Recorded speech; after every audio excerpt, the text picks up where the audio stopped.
Week number 2, Leo Evans. We'll talk more about Leo and his illustrious football career a little bit later on in the broadcast. But Leo, as the Thunder get ready to take on the South Carolina Cowboys, expanded rosters tonight because the Cowboys are not playing a full AAL season. So an opportunity for both teams to really kind of see what they have tonight. Absolutely. It's going to be a great opportunity for the Thunder to capitalize on, the way that they started last week and, to get better. Definitely don't want your team taking steps back as the season go along. And this is obviously a big opportunity for some of these guys to get some playing time, get a taste of the game before they get back into the meat of the schedule next week on the road at Tampa Bay.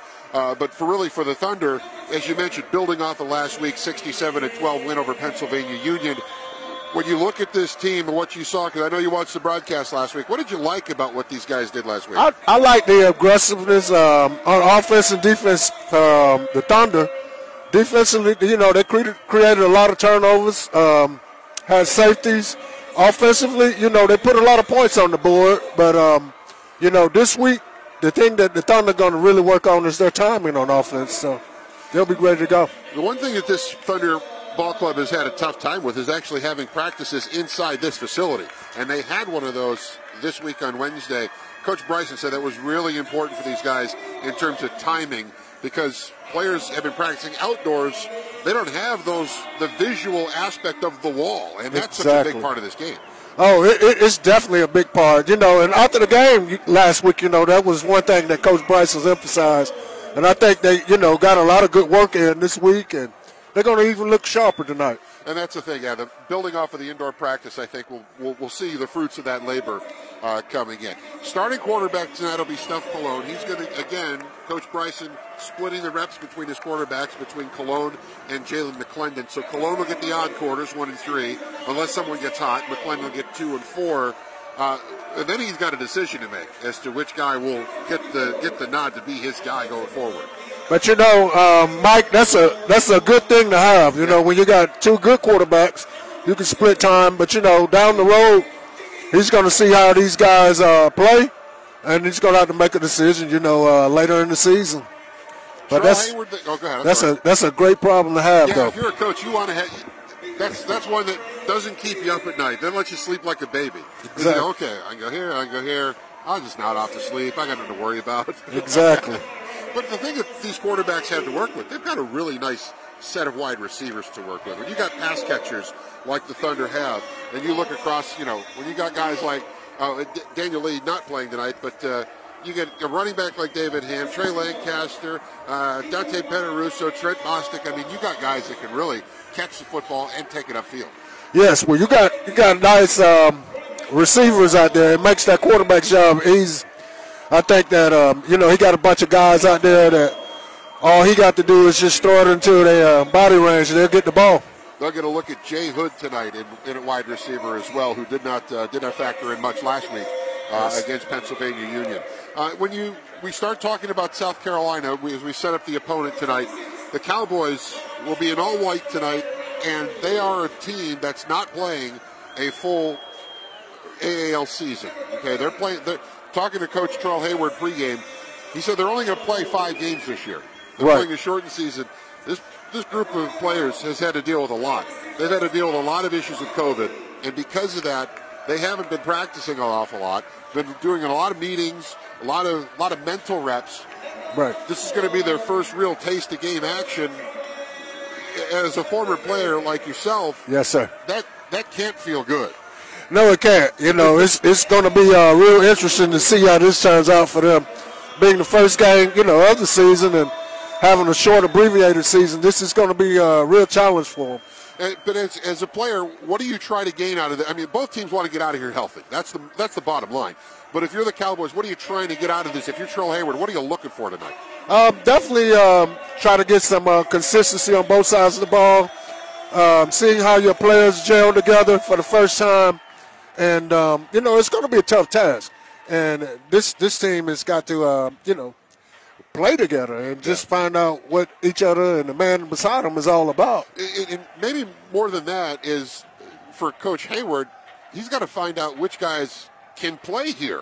Exactly. And, and what holes he may have to address with rosters, not so much for this season, because, again, this is a 5-game shortened campaign for them, but looking to the future, guys that want to stick around, guys that want to stay with the Cowboys, guys that want to play next season with his group as they try to climb, because Coach Hayward wants to get back to a full AAL schedule next year, and then perhaps even look to the future of maybe going up a league, maybe to the NAL. Yeah, this is definitely going to be a trying time for Coach, because you not only today, but you just like you said, Mike, you're looking into the future and looking what guys can do, who's going to be around for the long haul in this program, and I'm interested to see how it goes. Well, the teams are getting set as we are in pregame festivities here, and we're about to have our national anthem tonight performed by Ray Singleton. And prior to that, we have our pregame invocation.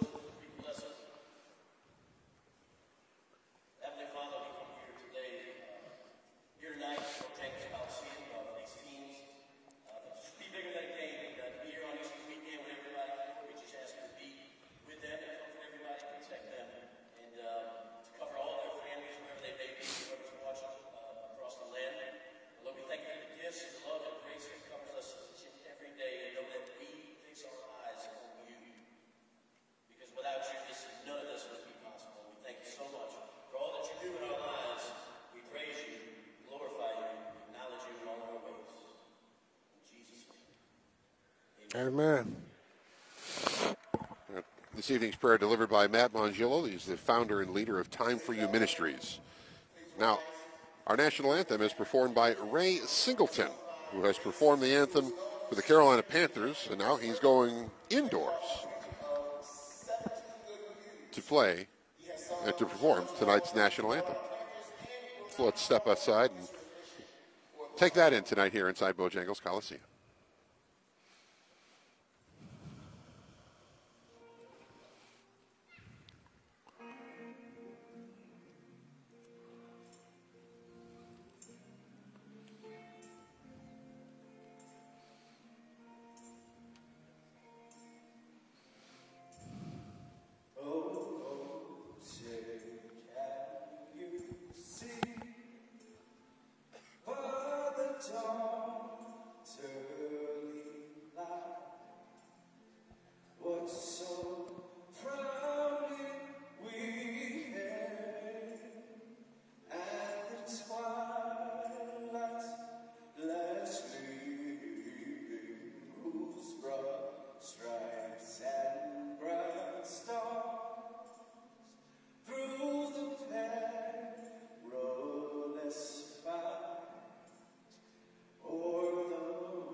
Ray Singleton performing tonight's national anthem here inside Bojangles Coliseum. You are listening to and watching Charlotte Thunder football here in Charlotte, North Carolina. The Thunder in the black uniforms trimmed with panther blue.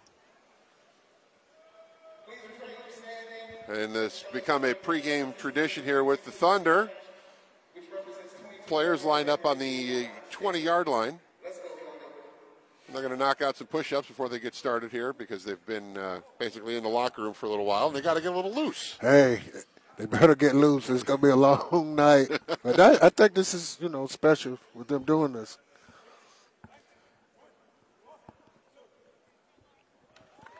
They knock out 22 push-ups. 22. Symbolic of the 22 that generally typically dress for an AAL game. Normally, because you get 30 on the frozen roster and you got to dress 22.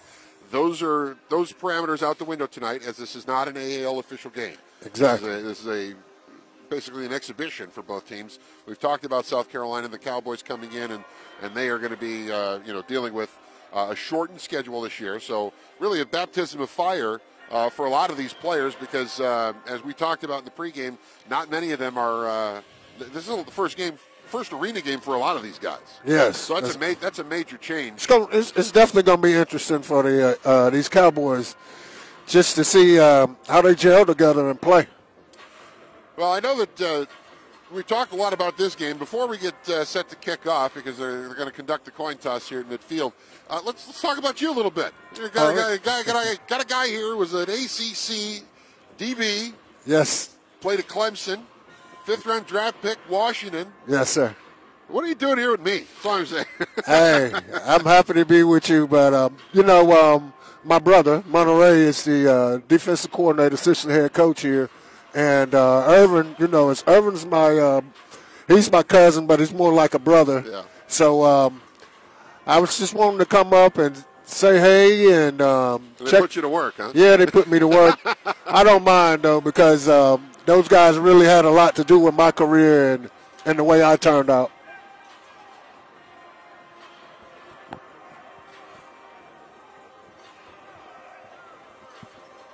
The coin toss is won by the Cowboys. They've deferred to the second half. So we're just moments away from the start of this one. A lot of things to look for in this football game tonight, folks. And again, because of the fact that this is a team in the Cowboys that is. Look, I want to be honest about this. I mean, we don't expect them to be as competitive as Pennsylvania Union was last week, and that game was 67-12. So when you're looking at this from a coaching perspective, you want to get out here, you want to execute your stuff, you want to make sure you're crisp, you want to make sure you're sharp, and you want to get out of here healthy. That's the bottom line. Yes, exactly. And, a game like tonight will give some other guys an opportunity to get looked at and get some plays out here and do some things. So it'll be the Thunder to receive. Deep for Charlotte, number 5, John Gibson. He's standing in the end zone. Handling the kicking duties for South Carolina, at least on this kickoff, will be Jacob Borden. He wears number 23. They actually have 2 kickers on the roster, which seems like a luxury. Poor Eric Amaya is a man on an island with the Thunder. I'm telling you. He's all by himself. Team loves him, though. I actually had a chance to talk to him this week. Good, nice young man. Kannapolis product. Went to Johnson C. Smith. Really loves kicking the rock. It's a local guy. Oh, yeah. And he's embraced by his teammates.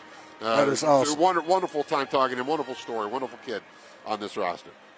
All right, we are seconds away from getting it underway. Jacob Borden. The ball teed up on the goal line.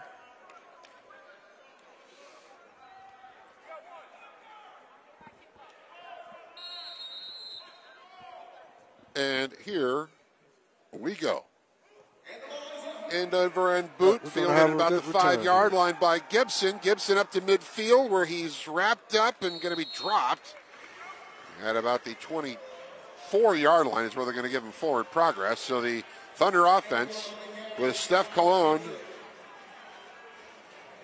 starting things off under center. Deontay Petaruso out there to get things underway, along with Marley Conley, Leon Hill, Trey Teasley, number 90, making up that front line. And, of course, Trent Bostic, the Charlotte 49er, splitting out near side right in front of us. Trey Lancaster going to the far side. And the running back, the workhorse, number 10, David Hand. You're going to see a lot of him. David Hand had a pretty decent game last week. Had a couple of times he needed to protect the ball, but it's good. First play, Cologne fires it near side right in front of us to Petruso. He's dropped into the wall at the 16-yard line. That's going to be a first down. So the offense will keep going.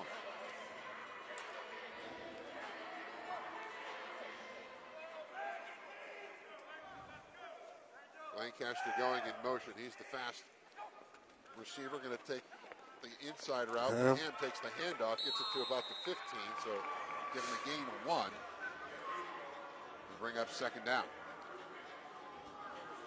One thing that Coach Bryson hinted at is that his team likes to run the football. They're going to try to do that a lot. Absolutely. Well, they got somebody excellent they can hand it off to. Ham is it's a pretty good running back. Yeah, Ham actually went to camp with the Raiders recently. So he's got plenty of experience and plenty of ability. Far side pass from Cologne intended for Pederuso. Off his fingertips, it goes out of play. So incomplete, brings up a third down. And it's still third and everything as the ball is spotted at the 15. So they're sitting at a third and 10. We are scoreless here in the first quarter. Inside Bojangles Coliseum, Charlotte Thunder in the black, trimmed out in Panther blue. Now we have a whistle, the ball being respotted to the 15. But it's a third down, just about 10. Blown out of the gun. Oh, he's got him. Now he pulls the trigger. Hold in at the 5. Wide open. Piece of receiving, I should say, by Trent Bostic. That's a big catch because that's just beyond the sticks, and that's good for a first down. It was an excellent catch. He went down there and found a hole in that defense and turned around, and he hit him. Malone had a ton of time. Ham takes a direct snap on the first and goal play. Gets it down to about the 2. It'll bring up second and goal. If you know Coach Bryson, he's going to try to push this one down their throat. He's going to run that football. He believes in it, like you said. And again, we talked about it with a guy like Ham. Why not? Yes, yeah. They're going to go bunch set to the left. Pederuso, Lancaster. There it is. Ham going across for the first score of the game. It's excellent blocking on that touchdown right there. They cleared it out, and Ham just took that thing in.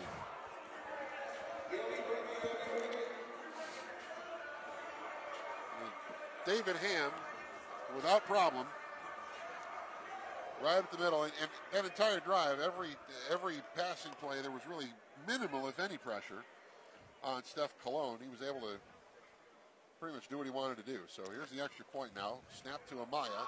Kick is up on its way and good. And so the Charlotte Thunder on their opening drive, which started at the 23-yard line, their own 23. They take it the length of the field. 11:15 to play in quarter number 1. It is 7-0 Charlotte Thunder. Good opening first drive there, Leo, because you want to make sure that you're executing, and if you're executing cleanly and crisply, that just kind of filters through the rest of the team.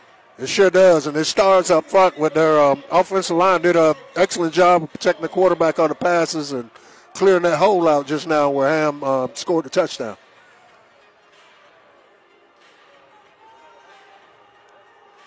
Amaya will tee it up at the goal line to kick it deep.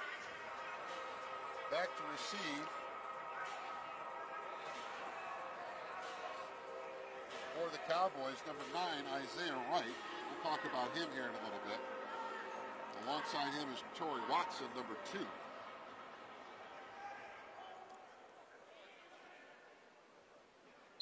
Seven nothing here in the first quarter inside Bojangles Coliseum. Charlotte Thunder on top. Thunder kicking it away after the touchdown. This one will be fielded just in the end zone there by Watson, who gets it up to about the 15 before he's brought down at the 16 by a host of tacklers. And this is a Thunder defense that last week, Leo, surrendered just 12 points. They gave up 2 touchdowns. Defense actually scored 4 points of their own on extra points. They blocked an extra point, ran it back, and then Pennsylvania Union tried to run a 2-point conversion. Pass was intercepted, taken back for a 2-point score. Both scores by Artie Holmes, number 23. Yes, this defense played pretty good last week, so we're going to see how many turnovers they can get tonight. Well, I mean, that's a hard act to follow. It is. It is. Coach Bryson is anticipating a high number of turnovers in this football game. The way his defense played last week, if they continue to do that, they should be all right. You know, you want to build on it week to week. You know, if they play good last week, we needed excellent this week. Just keep building. But you know that's fine. If you keep moving the bar and you guys keep meeting, and the guys keep meeting the bar, you keep raising it. I mean, that's what you do. Right. All right, in a quarterback is Yoshi Callahan, number 18. Stepping up under pressure, throwing it deep down the field. And that's over everybody's head. Intended for Dante Penny. Artie Holmes in coverage, so it'll be 2nd down and 10. So now the quarterback, Yoshi Callahan, he's an original Cowboy. He was with this franchise when they were founded in 2017. He's been with these guys the whole time. Committed. That's committed. Absolutely. And I think that's what they're trying to find tonight, Mike. They're going to try to find some more players that can stick with this program for a little while. The other quarterback on their roster is number 5, Antonio Turner. He may see some time at wide receiver as well. Wide receivers that are in the game for them right now are number 2, Torrey Watson. I lost my number 4 here, but I'll get you his name in a moment. He's the guy that's in motion. Callahan under duress, throws it up over the middle, skips in at the feet in front of Artie Holmes, unable to bring it in. Brings up a 3rd down for the visitors. And my number 4 that I could not find is Kevin Williams. There he is. I got the wrong color highlighter on my spotter board here. This is a tough season for these guys. So much so that they're, and again, non-league game here. Their roster didn't get into my hands until late Friday night. So it's been a little bit of a struggle to try to find some of these names and put them with faces. But big thanks to Coach Terrell Hayward for helping me out with that in the pregame. So I'm going to do my best not to stumble and bumble throughout the evening here. 3rd down. Coming up on 8:40 to play, and the Thunder leading 7-0. Callahan swings it near side. Incomplete. John Gibson, the defender, in to try to make a play. So it brings up a 4th down for the South Carolina Cowboys. And we're going to take it, well, we're on the field, we're going to take immediate timeout. They don't give us that luxury here. So just let you know about that. But for those folks that are hanging out with us here on the stream, it is a 7-0 Thunder lead over the South Carolina Cowboys. If you're not in the place tonight, well, you're probably not in the place tonight if you're watching us on the stream, but hey, get your tickets. Come on out to Bojangles Coliseum. You can get your tickets very easily. Just go to charlottethunder.com. Merchandise, ticket information, it can all be found right there. Ways you can follow the Thunder on social media, whether it's Facebook, Instagram, Twitter. It's all the information can be found right there. And, of course, streaming the games through the Facebook page. Glad you're joining us, because that's what we're doing here. We're having a lot of fun. Watching a football game at 7-0, 8:30 to play in the first quarter as we are in the midst of immediate timeout. Really not a whole lot to break down right now. South Carolina is struggling to kind of get their offense going. Thunder looked really, really good on their first drive, Leo. Absolutely. Looked great on offense, and here defensively they got them 4th down, didn't give up a yard on that drive. So they just need to keep doing what they're doing right now. It's a pretty good first series for that defense. I may actually put you in charge of tracking how many yards they get on offense tonight. In an indoor game, you would think that'd be an impossible task. Right. But so far, they're in outdoor 11-on-11. They're 3-and-out right now with no yards gained. 3-and-out. So, yeah, but there really isn't a 3-and-out in this game. So we're going to see what Coach Hayward's going to dream up here. His assistants, L.G. Gregory and Jeremy Jackson, are guys that are really trying to help herd these guys together and get them to play as a unit. And again, he warned his pregame it's going to be a baptism by fire. The Thunder, when you look across their roster, they've got former Division I college players on both sides of the football. That's a tough team to play if you're just trying to figure yourselves out. Especially when you got only 4 games this season, and you're coming in here playing your first one tonight. Oh yeah, that's a tough task. But to their credit, these guys are here. They're strapped up. They're ready to go. So we'll see how they fare tonight. They got a 4th down play here as we come back to action. What? Jason Fennell is the up back with Yoshi Callahan at quarterback. Williams in motion. Callahan flushed. Lots of pressure coming. Throws it up the field. That ball is going to fall incomplete at the 20 as there were a host of black jerseys in pursuit. Turnover on downs. And so the Thunder will take over 1st and 10 at the South Carolina Cowboy 15-yard line. So 4 downs, no yards. 0 yards. Four black jerseys in the backfield on that quarterback. Made him rush that throw. There's an interesting story I can pass along from practice this week, because I was here watching linebacker. I think it was T.J. Warren, number 9. They don't wear numbers in practice. But he stepped in arena. I didn't know this at the time. But he tried to time a blitz in practice. Mm-hmm. And so by timing the blitz, he was leaving the box to go to the line of scrimmage. He did not cross the line of scrimmage offsides. It was an onside play in outdoor 11-on-11 football. But in arena, I was told later that the linebacker can't move forward until the ball is snapped. So that would have been an illegal defense if it were in a game. That's exactly so everybody right. loved the fact that I said it wasn't offside, but nobody cared that it was illegal defense in practice. Cologne flushed under pressure. Ball comes loose. And it looks like the Cowboys are going to bounce on this one at the 20. That's the signal. As they unpile the bodies, the big fella, number 19, Jason McClain, recovering the fumble. Boy, Cologne was under pressure as Asante Hill Sr., number 8, got there, and he's the one that jarred the ball loose. And McClain, Johnny on the spot to fall on it. So a big play for the defense for the Cowboys. Yes, you know, he's got pressure after him, and, you know, he just got to protect that football, you know, because those guys are coming after him. Yeah. And one thing about, you know, the game of football, ball security is job security, especially when you're playing back there under that center, because you have to touch it every time. Yeah. And you know, if you're a defensive lineman, exactly. Your job is just to get to the quarterback. If you can get there, get there. You don't have to worry. You use your technique best you can. Just get there. And that's exactly what Hill did. Callahan near side. That pass is caught.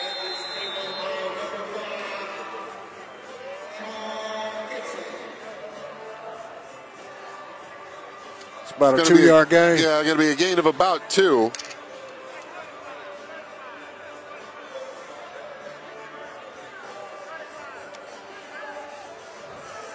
It's one of those situations where we've got a foreign number and no player to go with it. So we're going to try to find out who 14 is. Bear with us, folks. It's been a week. Callahan, pump fake, now going deep down the end zone. Holmes has the interception at the 5. Does he have the room to get it to the house? He does not. Flag comes down. Ball comes out as it's lateraled. And now the Thunder's still keeping the play going. That's T.J. Warren up the wall. And he is going to be knocked down at the 10-yard line. And they are going to say that he is down at the 10 before the ball came out. Now, in the midst of the scrum, a flag was thrown back at the 18-yard line.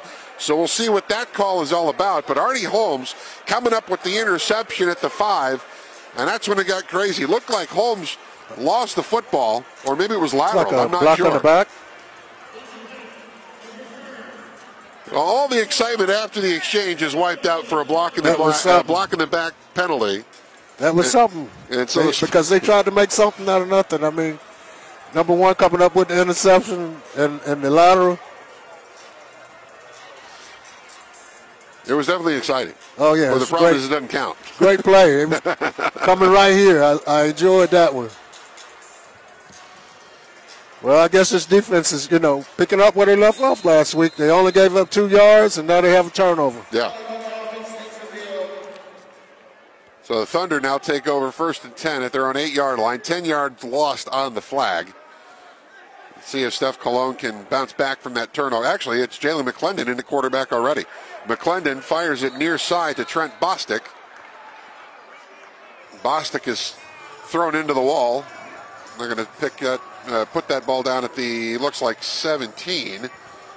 So give him 9 on that first down play.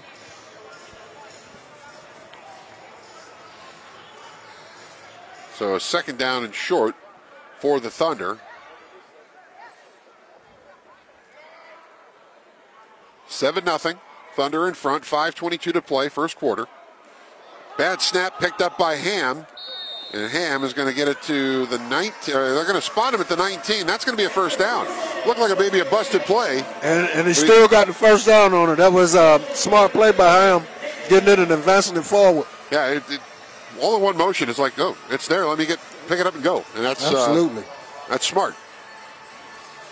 So moves the sticks, 1st and 10.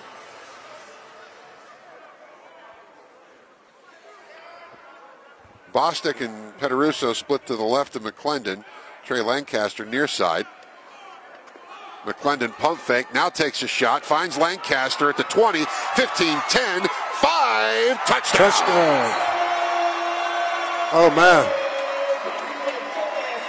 That's what you want to do with good players. You know, get that ball to them while they're in space and just let them do what they do. Trey Lancaster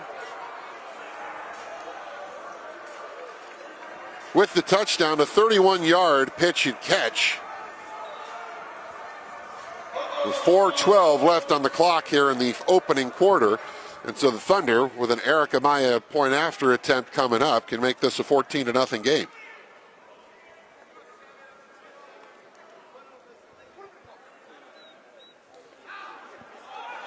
And it's actually going to be a 2-point play as now you have Cologne rolling and throwing it near side end zone, and it's just short of the hands of Marley Conley, number 21.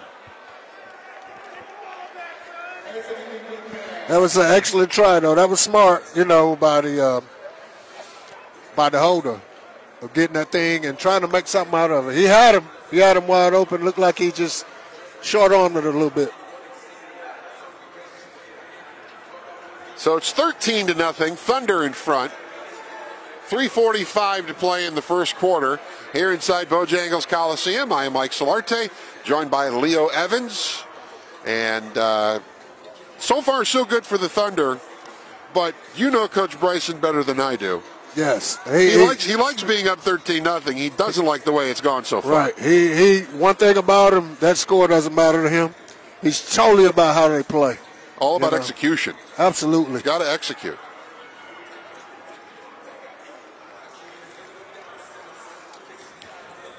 Defensively, everything's fine. Yes. They're giving her 2 yards. Got a turnover. And no points allowed. That's fine. Offense has not been crisp. However, both quarterbacks did lead a touchdown drive. Yes. So you know, that defense with that, the 2 yards, interception, they're playing what you call team ball. Yeah. You know, when one's down, the other's got to pick it up. The interception leads to a touchdown. One side helping the other. Complementary football. Absolutely. So 13-0 here inside Bojangles Coliseum. Charlotte Thunder in front of the South Carolina Cowboys. Should point out, and I did this last week, but I didn't get it into the second quarter, so I'm going to sneak it in the first. Our officials tonight, our referee is Carlos Torian, and the other 4 officials on the field, Marty Smith, Mark Piernick, Wayne Johnson, and Joaquin Davis. So the third team on the third team on the field. We do play inside of a hockey rink, so that's where I get the ice from. So after the touchdown, we're in the midst of a media timeout, which they just signaled. So that's why we're on hold waiting for the kickoff. So if you're wondering why the dance team is out, that's why. 13-0 at this point. Charlotte Thunder in front. 3:45 to play in the first quarter. Seen a touchdown pass from Steph Cologne. Seen a touchdown pass from Jalen McClendon. As Coach alluded to in a pregame chat, he's got a decision to make. I'm not here to pick the winning quarterback who's going to get the starting nod. That's not what I do. But we talked about how it's going to be a great problem for him to have. Absolutely. I mean, I don't know how he's going to make this decision. Yeah, it's going to be tough for him because you got 2 guys that really can play, and they're good leaders. And they both compete. I mean, they both compete hard, but they lead in different ways, I think. And having seen Jalen, I'm dating myself here, but I've been in Charlotte almost 20 years, so I watched Jalen McClendon play in high school football at West Mecklenburg High, and then he went on to NC State, then left as a grad transfer, went to Baylor. He's a guy that never was, like, the most demonstrative he was when he scored a touchdown and did the Cam Newton Superman thing. Right. which initially landed him in hot water. He actually got suspended for taunting. Oh, wow. But then they rescinded the call, rescinded the suspension, because he was just imitating an NFL player. They thought, okay, that would have been really bad if we just suspended the guy, so they didn't. They lifted the suspension. But that's the most I've ever, right. Maybe the occasional light fist pump. He's not a vocal rah-rah guy. He just goes out and does his job. Where Steph Cologne, he's an emotional guy. You can see him hopping around. You can hear him in practice and how he really gets going. Onside kick. As we get back to action, I'll get out of story time. But Amaya punched that thing into the ground intentionally. And Robert Turner, number 15, was there to pounce on it. So maybe an idea to try something there. But I guess Coach Bryson's thinking, hey, my defense is playing good. Let's put them in a situation and see what we really can do, exactly. With their back on the wall. Yeah, you read my mind. I was like, okay, let's try this. If it doesn't work, defense, go get it done. Excellent, yes. Because you know this doesn't hurt you in the big picture. This is a great opportunity to see how your guys respond in situations, because when it gets real, they may see this. Exactly. They may see a first and 10 from their own 17-yard line, like they have right now. Yoshi Callahan in at quarterback, and he's flushed out of the pocket. Now finds a little bit of daylight and gets it up to, looks like the 16.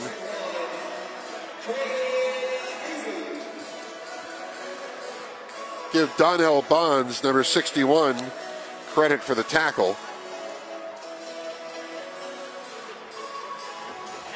He's up front with Raleigh White, number 94. White had a near, almost had two safeties last week. He had one that definitely counted, had one. and then he had one that second one was pretty close, It too. was close, but they spotted the ball at the, quarter-inch line. Right. And then the clock ran out, so he didn't get the credit for it. Second down after the loss of a yard. Callahan fakes the toss, now keeps it, gets it to about the 15. He's dropped hard. It's a pretty good tackle there. Coming up to make the stick, number 1, Carlo Thomas.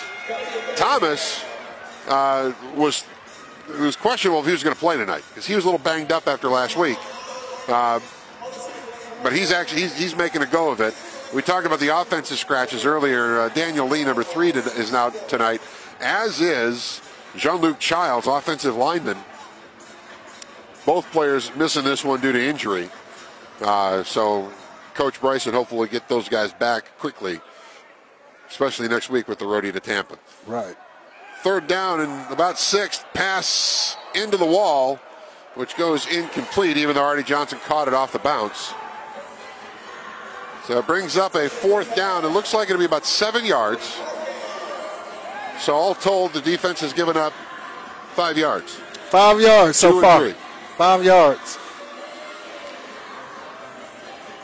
We don't necessarily have a statistician on the broadcast. Our producer director Manny over here was wondering how we were going to try to keep stats. Well, if the defense plays like this, it's going to be really, really easy. I can count to 5. I got 5 fingers. I got another 5 on my other hand, so I should be all right. 4th down and 7. 4 seconds on the play clock. They got to hurry. Yossi Callahan out of the gun, looking. Gets that play off, throws it far side, and that's intercepted. Carlos Thomas up the wall. He's got a convoy. He's got a blocker. That's a pick 6. This defense is something. This defense is something. Carlo Thomas with the interception. Looks like he caught that ball at about the 5-yard line. Did a nice job fighting off the receiver to get possession. I tell you, that was a heck of a play to step in front of him, and both of y'all are going for the ball, but you fight it away from him. Just wrestled it out of his hands. And when he got away, man, he knew what to do with it. Right up the wall. He knew what to do with it. Got a great downfield block. Looked like that was Devontae Adams, number 43, that basically took his man into the end zone and cleared the way. I tell you what, Mike, like we talked about earlier, this defense is really playing pretty good. That's 2 interceptions. They're really starting back off where they left off last week. All right. Direct snap to David Ham for the 2-point conversion. They lined up to kick it, and Ham takes it across for the 2. which makes it 21-0. Thunder as we complete play in quarter number 1. Carlo Thomas bringing this crowd to their feet. Of course, capacity in this building is not, we're not at sellout, the time to make sellouts just yet. Exactly. Can't have 8,000, 9,000 fans in here yet. We're still working through restrictions. But the crowd that's here, you can hear them. They're having a good time and they're watching a good game so far. You want to know anything about capacity, it's pretty, it's pretty loud. Yeah. So 21-0 is where you get ready to start quarter number 2. Charlotte Thunder in control, in command. And everybody realizes that the quarter ended, so now they got to change ends. Right. Oh, is that what's going on? Yeah, we got to change ends. That's what we do here. So here inside Bojangles Coliseum, good crowd on hand again. Really, really nice stuff. But you know what? Get your tickets now. Get your tickets now. There's, after tonight, 6 more home games for this team on their 10-game schedule. They got 8 games left. Only 2 are going to be played on the road. This is an opportunity for fans to really get behind this football team. Go to charlottethunder.com. Get your tickets, or you can go right to Ticketmaster if you like. But if you go to charlottethunder.com, the links are right there. It's one stop. You just go there. It's a click. Go get your stuff. Also, they got the great merch. Hats, shirts, the jerseys. It's all right there available for you. All very affordable as well. So charlottethunder.com for your tickets, your merchandise, everything Charlotte Thunder football. It's all right there. Amaya with the boot. This is high. This is end over end, but it's going to be caught in the end zone. And here come the Cowboys out of the end zone as that's Isaiah Wright. Takes it to about the 9-yard line. Dante Pederuso making the tackle. And talk about Isaiah Wright for a second. Number 9, 6'1", 195, native of Knoxville, Tennessee. But if you're familiar with the show Last Chance U, Isaiah Wright, same guy. Same from that guy. show. Same guy. When you got a dream and you have a chance to pursue that dream, you do it with your hair on fire. You go after it as hard as you can. Who knows? If he goes from this Arena League and climbs his way up, gets a look at an 11-on-11 team outdoors, you never know. You never know. I mean, you got guys like Jay Gruden who played in the Arena League. Exactly. Kurt Warner played in the Arena League. Now Gruden didn't have an NFL career like Kurt Warner did. Right. But anything is possible if you chase it. Anything's possible. Yep.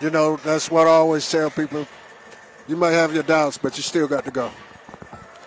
Well, it's 21-0 right now. The Cowboys are dreaming of gaining some yardage. That's what's, it's been a tough night for them offensively. Yoshi Callahan out of the gun. He's going to keep it under pressure. It's going to be a loss on that play. That is going to be a loss. The Thunder defense wanted to get back the 5 yards they gave up in the first quarter. That's what it looks like. Devontae Adams with the stop, with the sack. Looks like the ball spotted at the 4. So that's going to be a loss of about 4 yards, 5 yards perhaps. So it brings up second and let's just call it 14. Our position, by the way, our broadcast position, we are about, 4 feet from the turf? Yes. It makes it a little difficult to see the lines, the spot, the exact spot of the football. Oh, yes. But it's fun, though. I mean, you feel like you're in a danger zone. We're in a great position. We should be wearing helmets, though. I think we should be wearing helmets. Callahan swings it far side, and no receiver there. No receiver actually followed the route. That defensive line is in that backfield. So to bring up a 3rd down and 14 for the Cowboys. So by our unofficial math, the Charlotte Thunder defense has given up exactly 1 yard tonight. Exactly. They gave up 5 in the first, loss of 4 there. So right. They are at 1 yard. And in the first couple of possessions, they even went for it on 4th down. Even though they haven't gained the yards. I mean, you have nothing to lose. In the arena game, how are you going to punt? I mean, right. You can't really punt. You got to either try for the field goal or try to convert it, which is a 3rd and 14 here. The Callahan throws it over the middle, wide open spaces. Artie Holmes, the only body near where that ball landed. I think he was actually kind of stunned that area was just wide open. He didn't make a break on it. I know. They're in great position to make plays all night back here in the secondary. Quarterback having a hard time picking up his reads too, because that defense That line is in the backfield. Yeah, they're in his face. They're just all over him right now. I mean, good work being done by Devontae Adams and Donnell Bonds and Raleigh White on that front three. So 4th down, 14 for the Cowboys. They need to make something happen here. Callahan throwing it over the middle. Artie Holmes there for the interception at the 24, and he's going to take this one in for a touchdown. Another touchdown. This defense is playing.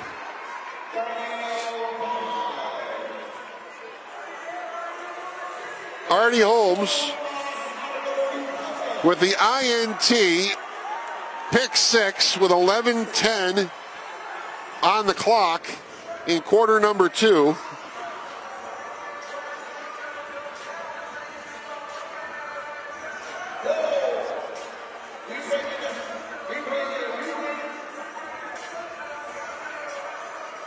And so the Thunder will try to tack on the extra point with Amaya.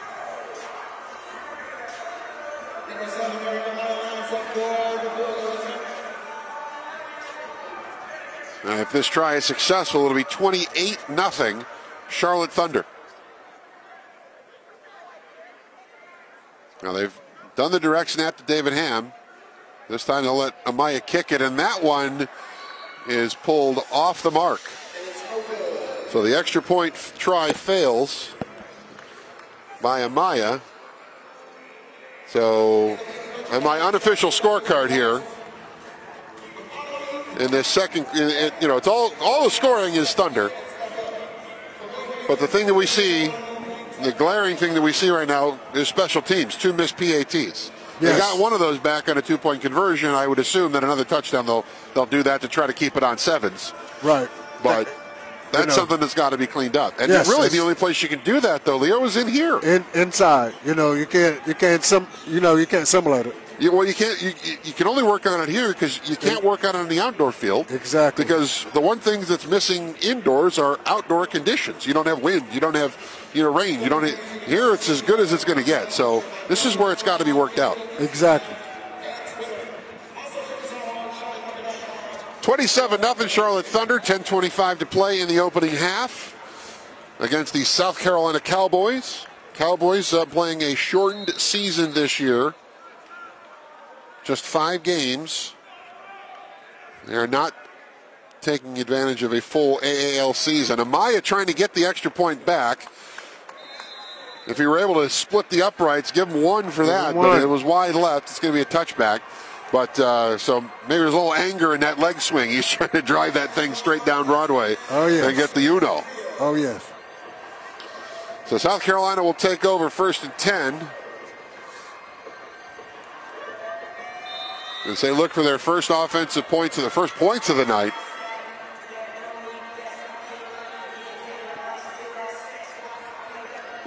Ball will be spotted on the 20-yard line as they get going.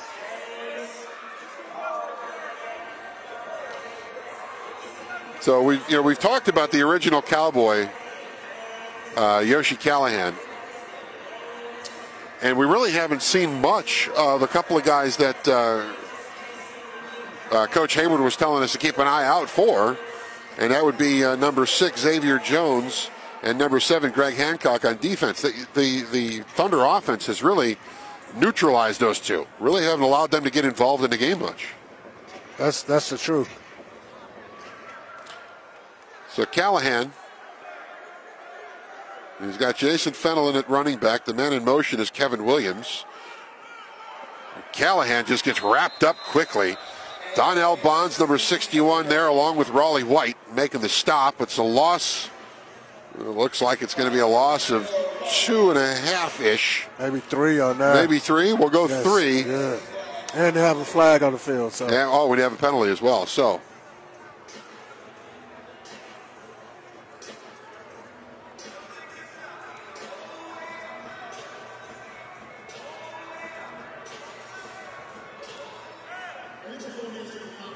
All right, so we're going to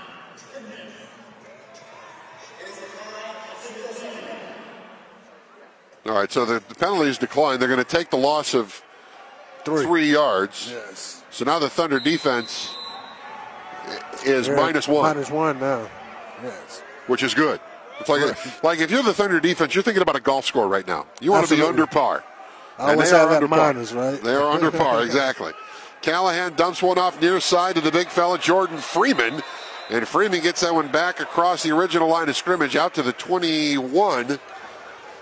Well, there goes the golf score. Gain of 4 on the play. Brings up 3rd down and 9. Another +3. Yes, that +3 down. I tell you, that's pretty good in almost one half of football. Like, right? I mean, yeah, we're with 8:41 to play in a 27-0 game. Exactly. You've given up 3 yards total on defense. You're really doing something, especially in arena football where points are they're found on trees. Oh, and there's a sack. Oh my goodness!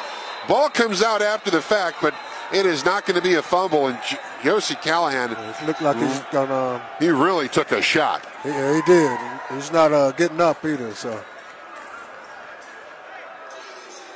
a swarm of black jerseys got to Callahan in the blink of an eye. That defensive line has just been active all night in the backfield. Anytime he's trying to throw it, run it, or whatever, they're back there. Now we're back to negative yardage again. So. Yes, they are. Because they're going to spot that back at the 15-yard line. The play originated from the 22. That's a loss of 7. Now they're -4. Right. And it brings up a 4th down and about 15.5, 16 yards.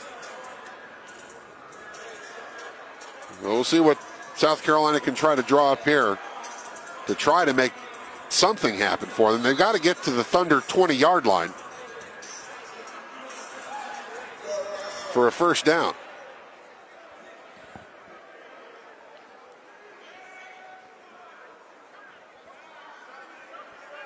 Receiver in motion. Antonio Turner the second. Callahan looking, throwing deep to the end zone, and it's caught. What a catch! What a catch! What a catch in the end zone by Isaiah Wright. Oh, wow. Number 9. That was a heck of a catch. Going up in the coverage and bringing it down. It could have been either one of them's ball, but he came down with it. He wanted a little more. On a play that originated from their own 13-yard line, South Carolina gets on the board. Wow, that was. Now I know you're a DB, and that breaks your heart a little bit. Absolutely. I mean, when you have a chance or opportunity to make a play, and that guy just goes up higher than you, and he wanted a little bit more, I think, on that play. That's 33 yards on the play. The clock reading 7:06. So on for the extra point, number 23, Jacob Borden. Jason Fennell in for the hold. Borden kicks this one right into the teeth of the defense. It's still loose on the turf. No one's covered it. And now it's finally covered.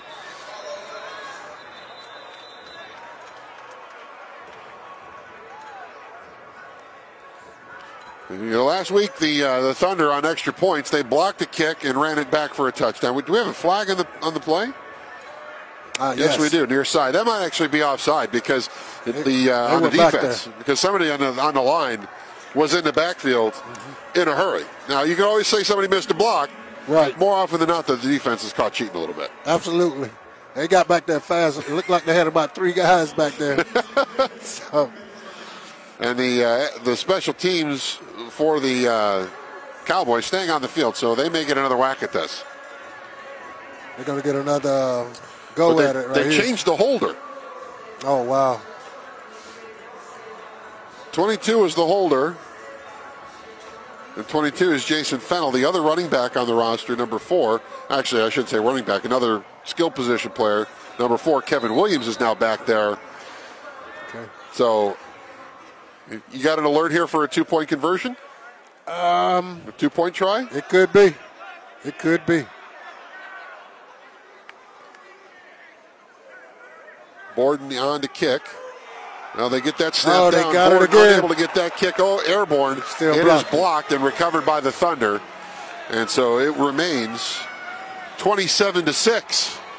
6:23 to play in quarter number 2. The Charlotte Thunder in command, but South Carolina Cowboys getting on the board. A wonderful catch by Isaiah Wright, number 9, on a 33-yard completion from Yoshi Callahan.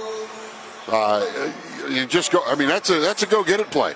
They were at a 4th and 17, 4th and 16, had the entire field to go. So why not take a shot? And they hit the jackpot there. It worked out like money for them. And that was like That's well done, one of the times where they went deep, and the Thunder wasn't able to capitalize. Other couple of times, they threw interceptions. If you're the Thunder defense, you've lost a shutout, which you were gunning for. I mean, they were minus 3 yards. Now they're plus 30 in total yardage for this half, unofficially, by our count. The Cowboys are. So you've lost the opportunity for a shutout. How does that touchdown maybe motivate that side of the football going forward?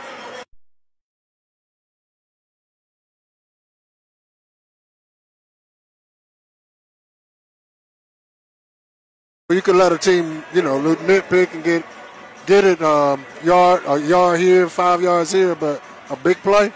And we know in an arena football game, that'll get you back in the game faster than anything. It's essentially the three-point shot. Exactly. You complete a 30-yard touchdown pass. It's essentially a basketball three-pointer because you keep doing that. Exactly. Suddenly the deficit starts to shrink because you're making 3s to 2s. And of course, how it impacts, and you know this as well as anybody, when your team starts to get down, that can be poison. And you don't want that. So this defense for the Thunder, even though they're up 27-6, they still got it. Like you said, they've got to buckle down. And if I know this team the way I think I do, that touchdown ought to fire them up pretty well. I think it's gonna. They don't want to do that again. Oh no. Fielded at the 6 by Artie Holmes, bringing it near side right in front of us, and he's going to be dropped into the wall at about the 17-yard line.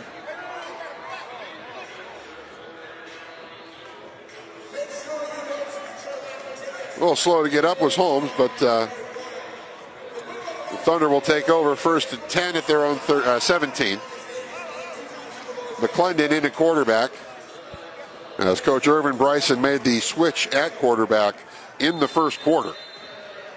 After a Steph Cologne fumble, he went right to the bullpen and took McClendon and put him in the game. The original plan was for Cologne to play the first and third quarters and McClendon to get the second and the fourth.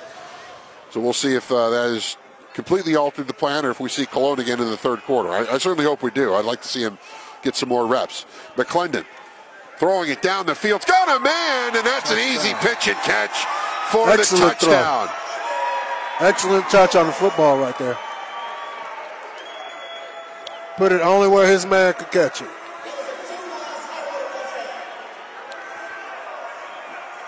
Pitch and catch. Well, we thought Daniel Lee was a scratch, but Daniel Lee wears number 3, and that's a touchdown. And that's 3. So,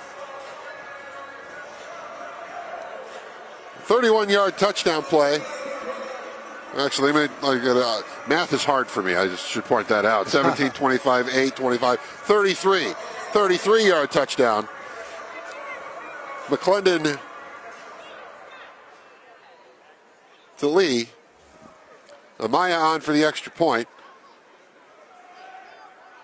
Cologne on for the hold. Bouncing snap. Cologne's going to have to do something with it. He's up with it running. Got a man behind him, and he's going to be brought down.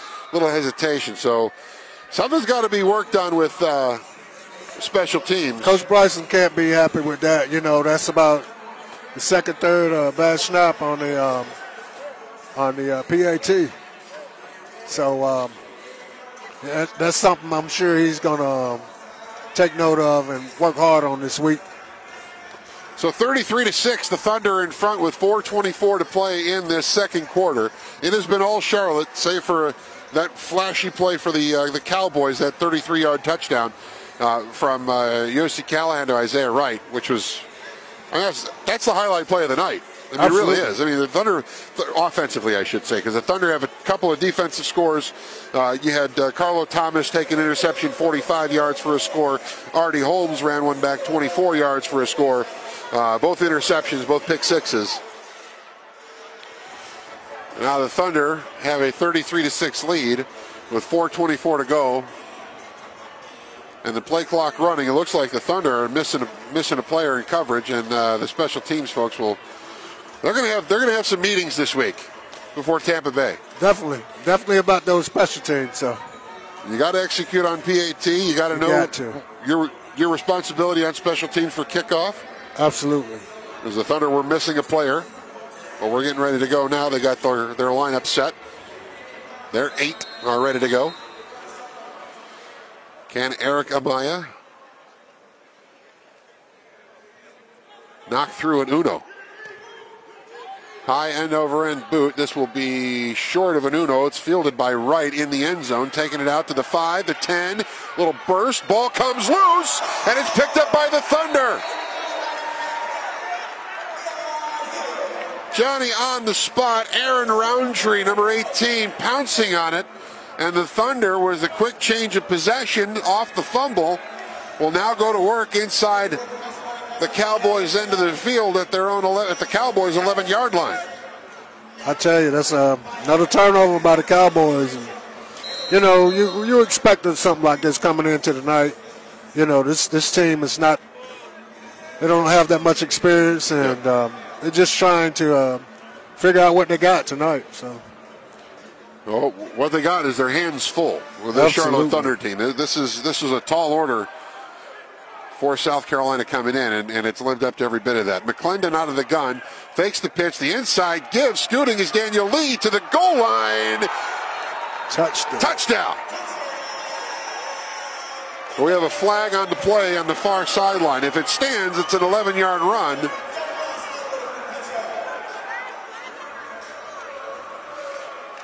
And it's going to be a penalty on the defense for an illegal defense. That play is, that penalty, I should say, is declined. That's an 11-yard touchdown for the Charlotte Thunder.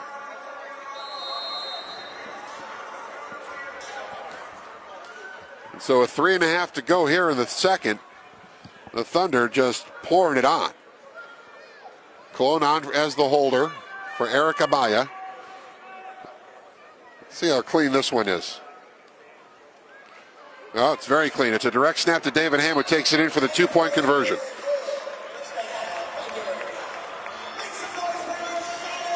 So 41-6.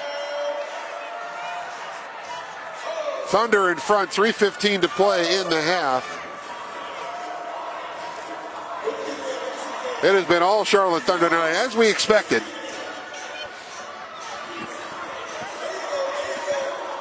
And the crowd in attendance, they're having fun. Folks here are having a good time. They are.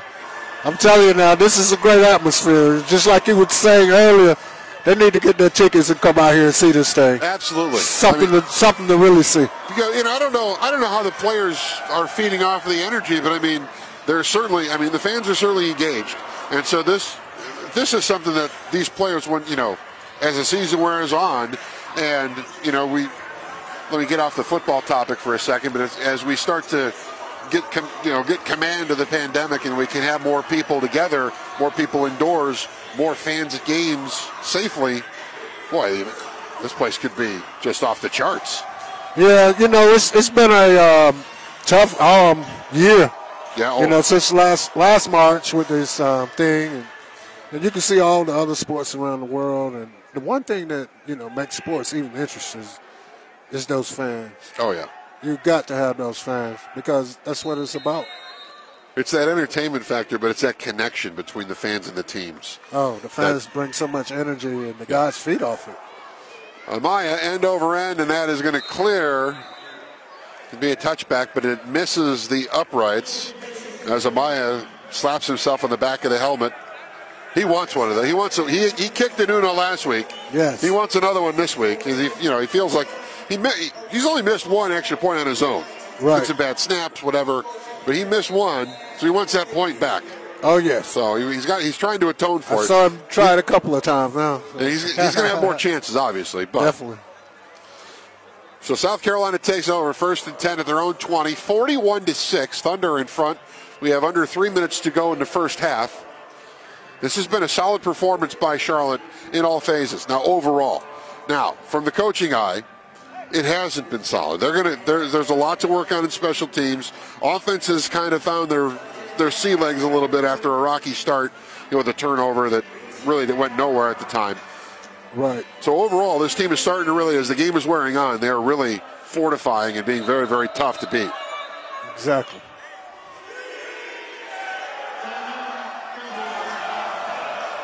And the South Carolina Cowboys have called a timeout as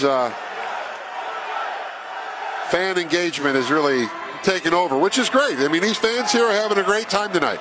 I'm Mike Solarte, Leo Evans alongside the call here as this is game 2 of the Charlotte Thunder for the season inside Bojangles Coliseum. And as mentioned, they're up 41-6, 2.5 minutes to play in quarter number 2.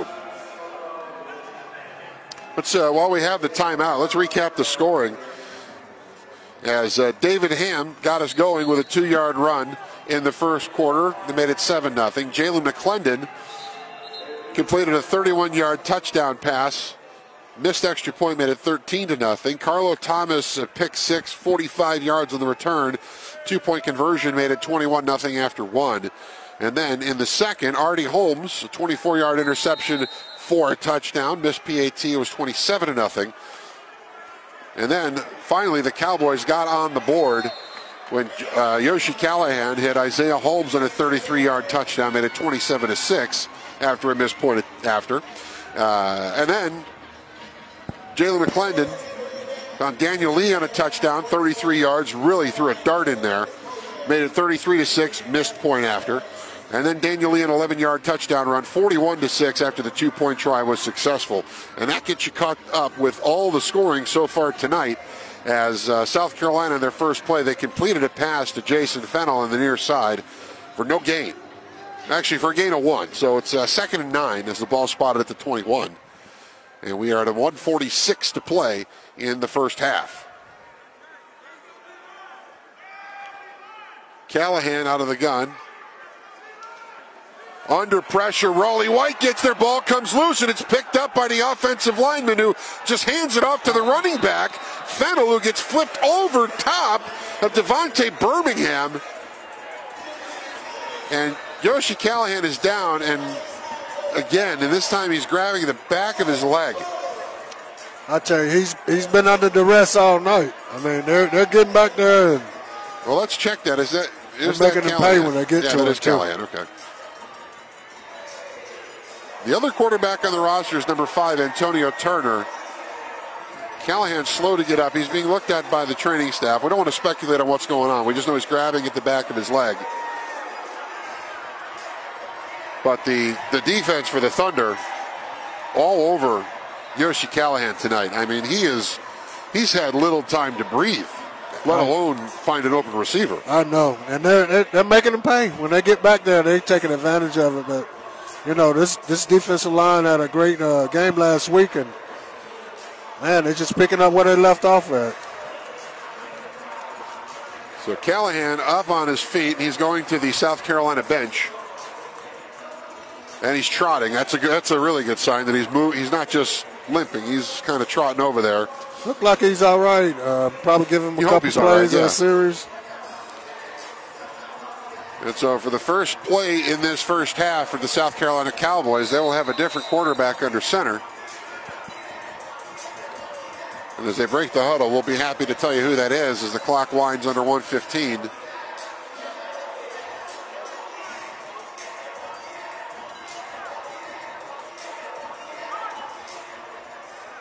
And it is Antonio Turner II. And we've reached the 1-minute warning here in the second quarter. Arena football, you get a 1-minute warning as opposed to a 2-minute warning. So we have a 1-minute warning, which brings on a media timeout. So the teams have a chance to talk things over, Leo, and let us do the same. Thunder have gotten through this first half about as well as you can. I mean, they're in front 41-6 through the first 29 minutes. Right. And you know, the biggest blip on the Thunder tonight was that first quarter fumble. Exactly. After that, they've been pretty crisp in two phases. Special teams has been a problem. They've had some problems getting the snap correct, get it back to the holder. But other than that, it's been pretty smooth sailing for Irvin Bryson. Yes, they've came out and played impressive. Like you say, they had one miscue with the fumble, but that's a lot. A couple of things to work on. Their snap on special teams, on the PAT. But other than that, Coach, I guess he said, I don't want to see this anymore, so he went ahead and ran the 2-in the last time he had an opportunity for the PAT. But other than that, the Thunder's dominating this game. Yeah, they're rolling tonight, as we kind of thought they would. Yes, as we've alluded to, the Cowboys are playing a shortened season this year, not a full AAL schedule. They've had problems with COVID all through camp. They're even missing some players tonight that are out due to COVID-19 protocol. Practices have been limited. They've done a lot of meetings, a lot of face-to-face meetings, but nothing can simulate game action or even practice other than practice. You got to go out and do it. Exactly. And these guys are having a hard time having the ability to do that. And so when you have that situation, you're kind of up against it, kind of behind the 8 ball. Yeah, you got your back up against the wall. Absolutely. With that. Turner on a third down play, throwing it down the field. That's hanging up in the air. Arnie Holmes went up to get it, but does not come down with it. He was trying to get in the way of Isaiah Wright. And they also had some help back there. John Gibson, number 5, and Reggie Thomas, number 14, in the area of that pass. Turner threw that one up there, and it just kind of moonballed up there, just kind of hung. It did. He got away with one, too, because you had 3 Thunder defenders back there that could have made a play on that ball. Now, you were licking your chops at that. You're like, oh, hey, that's going the other way. That's what you live for right there when you're playing back there. Just have one hang up. Just have it hang up and just go out and play that man for that ball. And as a DB, when you see that, I mean, your eyes got eyes light. get big. Just, boom. Like, you oh, get the size of pizzas. Yes. All right, 55 seconds to play in the first half. Thunder in front, 41-6. Antonio Turner the second, 6 feet tall, 165 pounds, out of Nashville, is your quarterback, and he's under. Oh, there's a problem back there, and he's going to be dropped for a safety. Or is it a touchdown? No, they are signaling safety. Looks like Raleigh White has the football. And they're pleading in the end zone for a touchdown. Oh, man. Referee has signaled for a safety. So that is what we have. 2 more points for the Thunder to make it 43-6 with just 50 seconds to go in the half.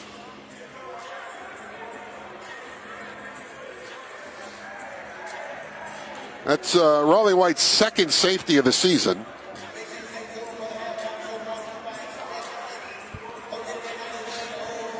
And so the Thunder really, they're doing what they're supposed to do. Absolutely. They really are. They're doing what they're supposed to do. This defense is, they're something. They are something. So Arnie Holmes was back deep. And now it looks like he's been tagged out. And TJ Warren, number 9, is back deep.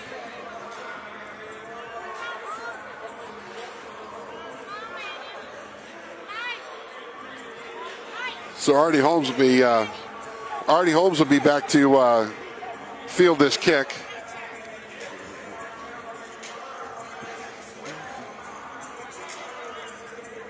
As the South Carolina Cowboys,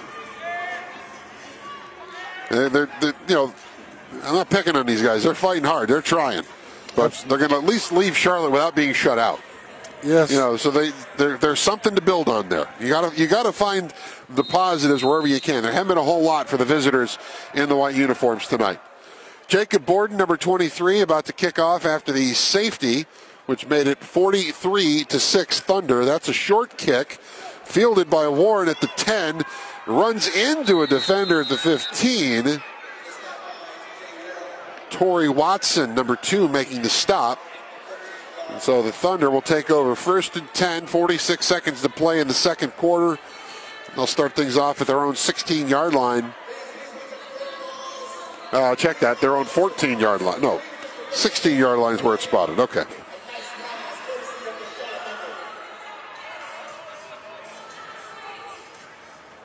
So McClendon will be back out at QB. Marley Conley, Leon Hill, Raphael Smiley. Thought we'd see a little more Trey Teasley tonight. Maybe that's coming in the second half. Trent Bostic in a split near side, along with Deontay Petaruso. Trey Lancaster split out wide to the far side. David Ham in the backfield. No motion. McClendon, lots of time, under pressure, gets hit as he releases the football. And that falls incomplete, and McClendon thrown to the turf by Jason McLean at the end of that play. He and the McClendon-McLean tandem right there having a little bit of an exchange afterwards. Right. You get chippy out there sometimes. Well, and I think that's where you, as a coach, you have to worry now. Okay, absolutely. Let's avoid the garbage. Let's not do anything stupid to hurt ourselves, win the football game, and don't do anything stupid to get yourself hurt. That's exactly right. So we'll see how McLean stacks up here against Marley Conley. That's the matchup in the line there. They tried to shift McLean into a bit of a gap. Now McClendon near side, a dart into the hands of Bostic to the 20. He's going to be brought down at about the 17-yard line. And a timeout called by the Thunder with 31 seconds left to play in the half. It's Coach Irvin Bryson, who is allowed to be on the field while play is happening. He's got to be behind the line of scrimmage, of course, but the coaches have the ability to do that. Offense and defense, they can be out there to talk to their guys as things are going. And so Coach Bryson signals for a timeout. Again, 31 seconds to go. The ball spotted at the 17. He wants more points. He wants a 50-burger in the first half. Absolutely. You know, he wants to go out here and try to throw everything he has at him and see how his team responds. And again, it's what you work on, because they may need a 2-minute score in the fourth quarter next week. You never know. And this is an excellent time to get that work in, too. Because you can simulate this stuff in practice all you want, but there's nothing like real-time game experience. Exactly. For players to grab a hold of the concepts and to understand them and execute them. Ham, the running back, inside to the left of McClendon. Man in motion is Lancaster. McClendon fires out wide, far side. First down for Lancaster as he's met at about the 5-yard line. He falls forward to about the 3. Actually, call it the 4, but it's enough for a first down. So it'll bring a first and goal for the Thunder at the 4. Another timeout for Charlotte with 23 seconds to play in the half. As Bryson talks things over, Coach Bryson, I should say, talks things over with Jalen McClendon. So the Thunder with a first and goal and an opportunity to make it 49-6 before they go into the locker room for the half.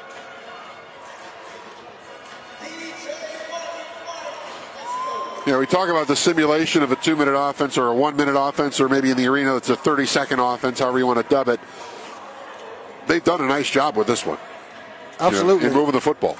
And this, you know, just like you were saying earlier, Mike, they, you know, situations, you know, get in different situations. And this is just another situation that they're going to be in some games. But this is going pretty good on this 1-minute drive.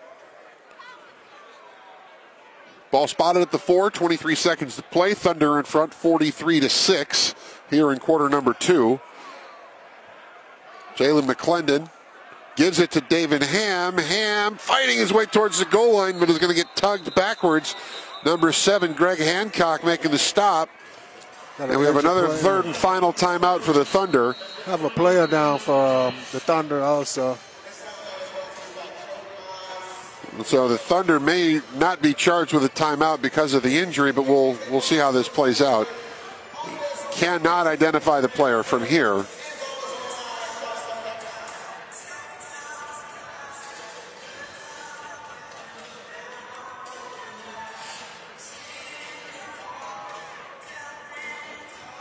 As you can see on your monitor, it's happening all. It's all behind the. It's all behind the collection of Thunder players that are huddled. And he's up on his feet. That's number 11, Trey Lancaster. I think he has to leave the game. Yeah, he has to leave the game as being the injured player that caused the stoppage. So no indication if the Thunder still have their third timeout or not. If that was an official timeout for injury, or if because the Thunder did signal for a timeout. Exactly. But at the same time, FAR official called an official timeout for the injured player. So, and there's nothing to indicate number of timeouts on our scoreboard here. So we're just kind of guessing here. Pretty much. So I'll tell you what, if they don't score here and they do call a timeout, then we'll know they kept it. That's exactly That'll right. confirm it. That's exactly right. Two receivers split to the left of Jalen McClendon. Daniel Lee is going to be the motion man as we're at 17 seconds to play in the half. Lee coming across, takes the handoff. He's met and dropped at about the 2-yard line. The clock continues to wind. Will they get a play off? Oh. And they did not. They clocked it at the horn. That's a tough bit of business right there, trying to get some communication. And again, I'm not sure that Irvin Bryson knew he might have had a timeout. That's what it definitely looked like it came down to, because it looked like he asked the ref about the timeout, and he was Signaling the clock. signaling to his quarterback to clock the ball. So we're at the half. 43-6, the Charlotte Thunder in front of the South Carolina Cowboys. And so as the teams head off to the dressing room, we gave you a quick recap of the first half scoring earlier.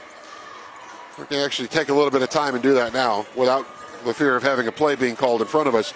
But David Ham started things off with a 2-yard touchdown run with 11:15 mark of the first quarter to make it 7-0, Thunder in front. And then Jalen McClendon threw a 31-yard touchdown strike. PAT was missed, making it 13-0 with 4:12 to play in the first quarter. And then the defense really took over. And yes. You know, this is right up your alley. When you get Carlo Thomas with the interception, taking it back from the 5-yard line and going the distance, right, that's a real spark for your defense. Absolutely. You know, like they say, defense wins championships, and these guys have stepped up big today. You know, had a couple of pick sixes and safety there. It's just them playing where they left off last week. Yeah, other interceptions, other turnovers that have taken place that didn't result in scores.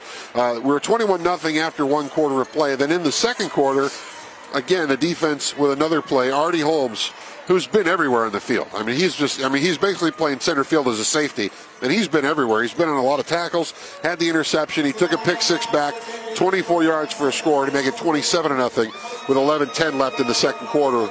And then South Carolina got on the board.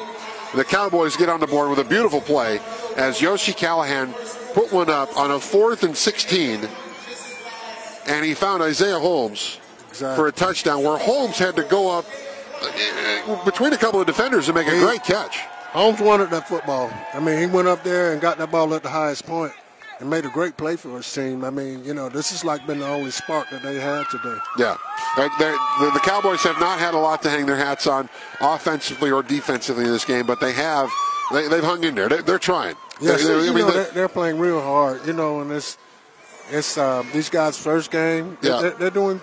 I think they were told it was going to be a boxing match, and no one really clued them in. There might be some MMA involved. Right. So they're not really fully prepared for what they've seen with the Thunder. And it continued offensively for Charlotte. Jalen McClendon, a 33-yard strike to Daniel Lee, made it 33-6. And then Lee ran in from 11 yards to make it 41-6. And then the safety that you alluded to, Raleigh White, pouncing on a loose football in the end zone, and made it 43-6 at the half. It was about a minute left to go in the half, and nothing else happened score-wise after that. But the Raleigh White safety, and agree or disagree, is just another example of how well this defensive front has played. We talk a lot about the DBs, and the linebackers have made some stops here or there. But that front three, Raleigh White getting the safety there, but he's had help, with Donnell Buds has done a nice job. Devontae Adams done a nice job, and those front three have been everywhere. They've been active all night. They've been in the backfield a couple of times where the quarterback had to go out after a couple of big hits on him. Then they got safety But, since that ball, been put into play tonight, that defensive line has been tremendous. Yeah. Yeah, the defensive line has been tremendous. The offense has come around. The Thunder, really the biggest issue right now the Thunder have had has been on special teams with the missed extra points. One was actually missed. A couple times there was a bad snap, but you just can't have mistakes like that. Those are free points. Not right now, and I would say that's the only department they're really doing bad in. They got to get that snap right on special teams, because if you're playing in a close game, those 1 or 2 points make a difference. Absolutely. Well, we are at the half, 43-6. The Charlotte Thunder in front of the South Carolina Cowboys. I'm Mike Solarte. This is Leo Evans, and now that we're on camera for the first time tonight, you can see his face. The former Clemson Tiger, had 7 years in the NFL. Glad to have you alongside tonight, partner. We're going to step aside for halftime here as you're watching Charlotte Thunder football online, whether it's on the Charlotte Thunder Facebook page, the WCCP stream, wherever you may be joining us tonight. Welcome aboard. We'll come back in a little bit with second half action inside Bojangles Coliseum.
And welcome back inside Bojangles Coliseum. As second half action is about a minute or so away. Charlotte Thunder in front of the South Carolina Cowboys, 43-6, after a dominant first half performance by the offense and the defense. And really, the score could actually be worse. We talked about special teams, Leo Evans, in that first half, that the Thunder really could have done themselves some favors by executing a little cleaner in terms of extra points. You know, they were able to convert a couple of two-point conversion tries, one two-point conversion on a failed kick, failed snap. They were able to get that one across. But overall, it has been all Charlotte Thunder, as we kind of expected coming into this one. We've documented in the first half South Carolina and their struggles this season. They're playing a shorter schedule, just 5 games. That they're going to play all season long, this being their first. But, Trell Hayward and the Cowboys staff are really using these games to try to find out what they have in terms of their roster. I think so. I think that coach is going to come out and work hard on that special teams thing this half. You got a whole half to try to clean it up. And I think that's what they're going to do, but they need to continue dominating on defense like they've been doing, and offensively they've been making some big plays too. Yeah, the Cowboys did get on the board with that long touchdown play in that second quarter. The Yoshi Callahan pass to Isaiah Wright, where Wright really, we talked about it. He outpointed the DB for the football, went to the highest point to make the catch. But other than that, there really haven't been many bright spots.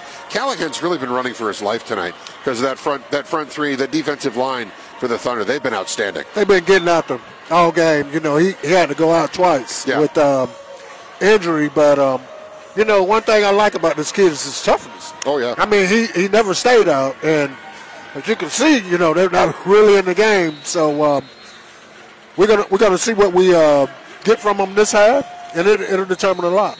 Well, Callahan is on the field in warm-ups, and he's throwing the football around right now. So will he play in the third quarter? We're about to see. So let's take you up top as we get set to kick off this third quarter inside Bojangles Coliseum. Charlotte Thunder in front comfortably, 43-6 against the South Carolina Cowboys. He's Leo Evans. I'm Mike Solarte, and we are getting ready to get things going again here inside the Bow.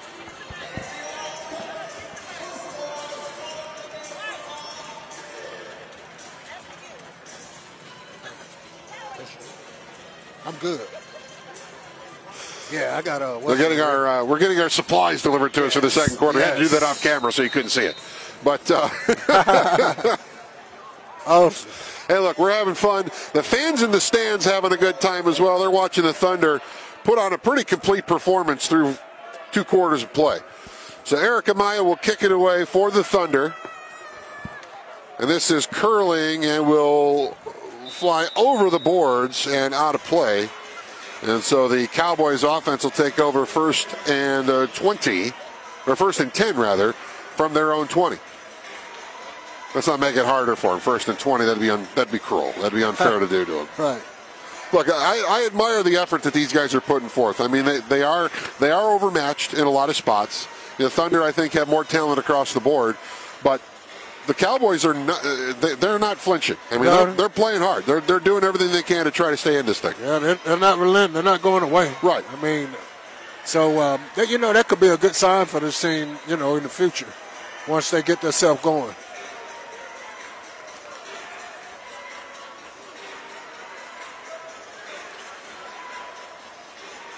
So the Cowboys really want to keep their play a secret here because they are some 15 yards away from the football.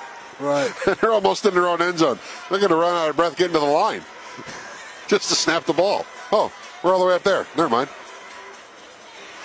All right, well, Callahan is not in at quarterback. He is actually lining up as a wide receiver, which is something he is prone to do. So Antonio Turner, the second, number 5, is the quarterback. Man in motion for the Cowboys. Pass over the middle, picked off. Artie Holmes ran into his own guy, but he stays on his feet. Spins away for a tackle. 15, going to be chopped down at about the 12, but Artie Holmes with another interception, and this time he takes it back inside the 15-yard line of the South Carolina Cowboys. where the Thunder will take over 1st and 10 at the 12. Once again, another big play for this defense. They've been really on fire tonight, and they were on fire last week. I mean, they're playing real good.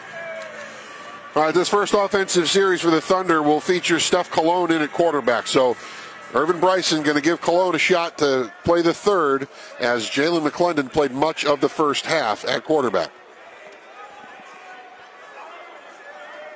The give is to Hammer on the left side. He's going to go in untouched. I mean, that was a little easy, wasn't it, Mike? David Ham, who started the scoring in the football game with a 2-yard run, will add to the total with a 12-yard TD run. That was excellent by David. I mean, he's following his blockers, went outside untouched. Well, the thing is that from here, and again, our perspective is a little different here at field level, it didn't look like there was anybody on that side. On that edge, no, it wasn't. And we get to take a look at the snap and the PAT this time, Mike, see if they get it corrected. Running out onto the field to handle the snapping duties will be number 11, Trey Lancaster. Now, Lancaster's a wide receiver. He's 5'11", 185. He's not going to scare anybody in terms of blocking. But maybe they're looking for somebody to just deliver it cleanly, and that's what happens here. Amaya's kick is up and good. I tell you what, that looks a whole lot better than the first half. Looked like he just got it right there in the right place, and he put it down, and it's a good try. 11:55 to play in the third quarter. Charlotte Thunder have hit the half-century mark. They're up 50-6. Yes. Half a honey. That's what it is. That's doing something. Now, again, you're going to see a lot of scoring in arena football. You are. Absolutely. But this Charlotte Thunder defense has allowed a grand total of 18 points, while their offense has scored 117. That's unbelievable. That's solid. Unbelievable. You know, and when you're playing football, you just want your defense to keep you in the game. But these guys have scored a lot of points tonight. Well, and you know, I should correct myself because the offense hasn't scored all 50 points tonight. Right. That's the truth. The defense has 2 pick-sixes and a safety. So they're at 14 of 50. Right, yeah. right. So they're doing the work themselves. Yes. And I got picked on at practice by the coaches because I was giving so much credit to the offense and not enough to the defense. And when I talk too much about the defense, and the offense gets unhappy. So you know, I gotta spread things out. Exactly. Kickoff hits the boards and flips over the wall for a touchback. And you know, there's gonna look. I think there's going to be a lot of ice bags for the ride back to South Carolina. I'm telling you, for the Cowboys. Eric Amaya is going to need an ice tub because he's been doing a lot of kicking, which is a good thing. Yes, he's that's a great thing. A lot of kicks tonight. A lot of kicks.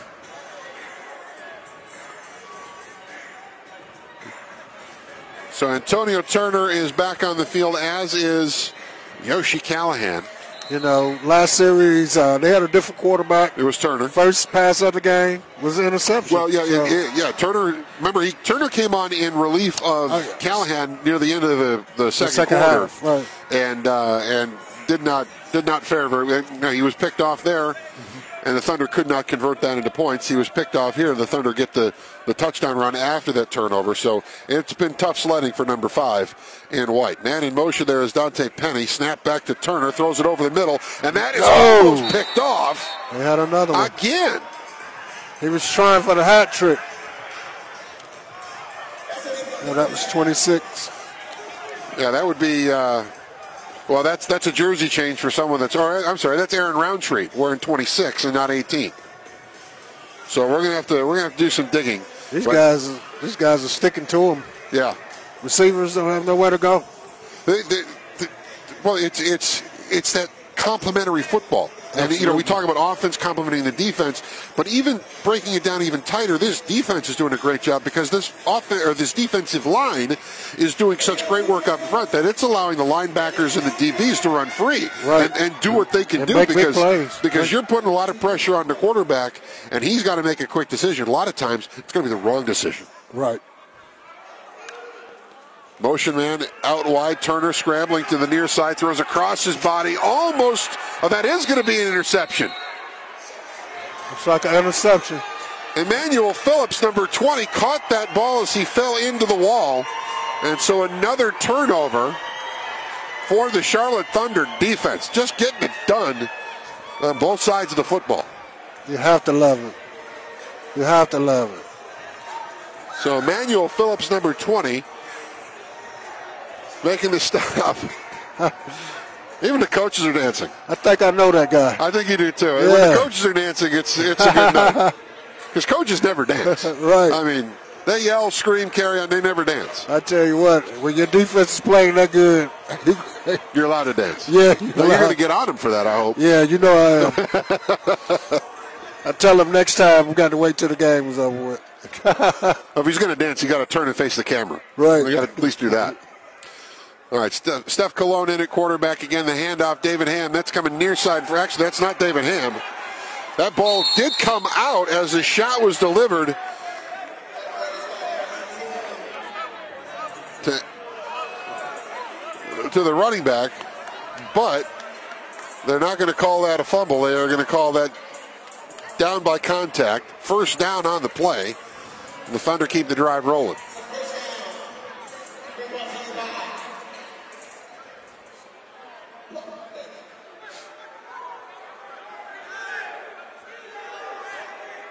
All right, so Cologne out of the gun. 3 receivers split to the left. Pump fake. Now the pass completed. Cuts away from the D. Now he's going to try to turn it upfield as Jay Hood, and he gets it to the 5. And the Thunder in business on a 1st and goal. Nice piece of running because it looked like he was going to get swallowed up right around the line of scrimmage. Exactly. You know, when they do those little short passes to the side, it's just another version of a run. Yeah. Just give it to him and let him do what he does. It was a good pickup. So 1st and goal now with the ball spotted at the 4-yard line. Steph Cologne in the gun. That's a handoff, and it's going to be another touchdown for the Charlotte Thunder. Hey.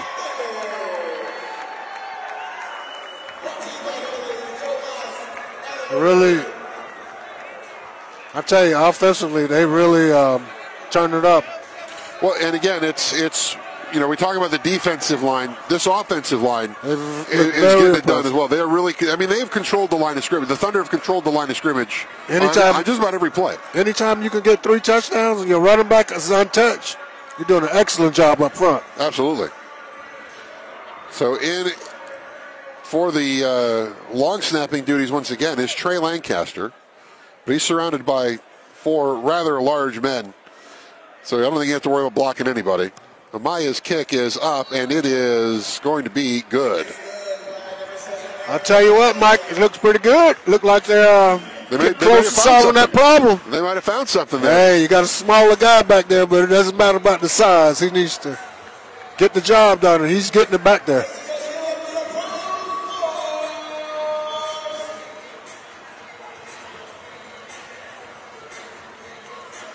So we're at 57-6. Thunder in front. 7:46 to play in the 3rd quarter. And we're starting to see an instance of maybe emptying the bench a little bit. I think that number 18 is Jamal Tillman. Yes. So Jamal Tillman, who did not make the spotter board. He's going on it now because I think we're going to see a lot of him. He looked real good that last series.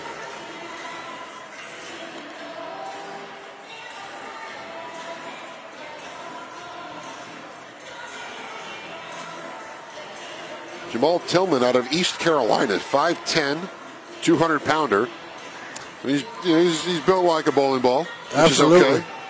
He's a big guy. You better bring your pass when you tackle him. Well, I think that the teams around the league that the Thunder will face this year, if they're watching the stream, I think what they're noticing is that this is a physically stout football team. Absolutely. You know, the guys up front in the trenches, the big uglies, as I like to call them, they get after you. Exactly. You know, defensive line has been in the face of the quarterback all night long. Offensive line, I mean, we saw David Ham go around the left side for that first touchdown in the 3rd quarter where the edge was completely sealed off. Exactly. And the offense set the edge. It wasn't the defense setting the edge to control. The offense set that edge. There was nowhere to go for any of the defenders to get to him. So I think that's what we're seeing is the identity of this Thunder team kind of come into focus out of the dark room. And what we're seeing is they are physical, they are aggressive, and when they get their hands on you, they're going to control you. Man, I mean, they're playing outstanding. The offensive line and the defensive line also. But I'm telling you, those guys are making some holes. And they're doing everything. They're doing everything correct in their blocking assignments. That's why these running backs, man, they ought to take these guys out to dinner tonight. I mean, it's like the running backs are track stars. Absolutely. Because track athletes, they don't have anybody trying to catch them to tackle them. They're just running free, and that's what they've been doing tonight. These running backs have really been running free. Not a whole lot of tough yardage being earned. They're just picking up yards. It's excellent when you are carrying that ball and you don't have people hit you. Yeah. So you got to think about the lineman. You know, if not tonight for dinner, make sure they're on your Christmas list. Yeah, sometime this week. Let's just put it that way. Absolutely. Sometime this week. Absolutely. Isaiah right back to receive. He fields this one about 5 yards deep of the end zone, coming up to the 5, cutting it to the 10, takes a shot, stays on his feet. Now spinning away as a couple more defenders get there, and he's finally brought down. Looked like Emmanuel Phillips, number 20, the first to make the initial hit. And then the rest of the band showed up to clean things up.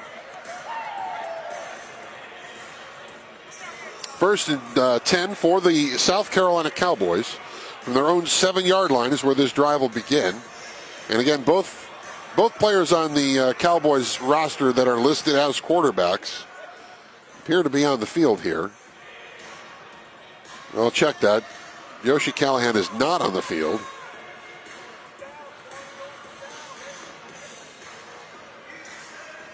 So it'll be Antonio Turner, the second, number 5, calling the shots.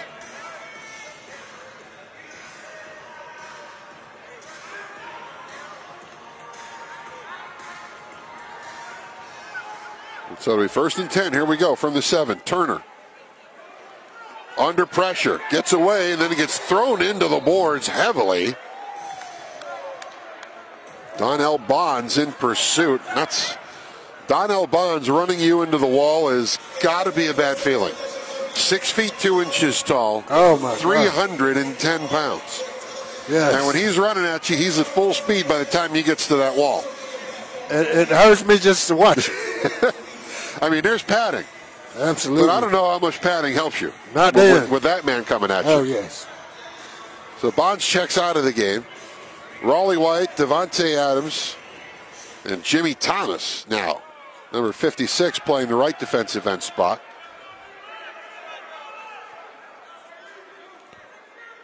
Loss of 3.5 on that play. Second down, 13. Let's call it 14. Turner in the end zone, gets away. Now throws it down the field. Picked off by number 14, Reggie Thomas. Reggie Thomas, that's a hometown guy from Abbeville, South Carolina, where I grew up. And went to Furman. Absolutely. And that was an excellent play. You know, it took a lot to catch that ball.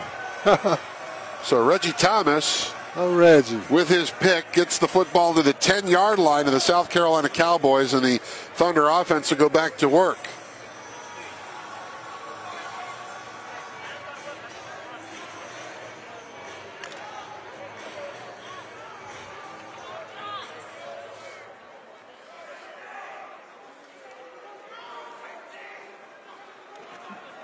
Handoff inside there to Tillman. And he spindles his way down to about the 8.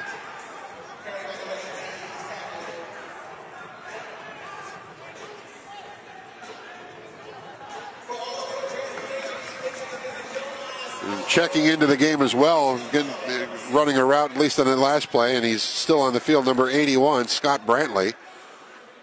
Another give to Tillman, and he's in for another touchdown. 8-yard strike for number 18, Jamal Tillman, with 4:28 to go in the third quarter. He's about the third running back to score a rushing touchdown tonight. You know, they're putting a few guys in there, letting them carry the ball, and this line is just playing awesome. They're standing up, opening holes, and these guys are just running free. It is the third different player to score a rushing touchdown tonight, with David Ham scoring a couple, and then you had Daniel Lee running in from 11, and now Tillman's got a pair in this third quarter.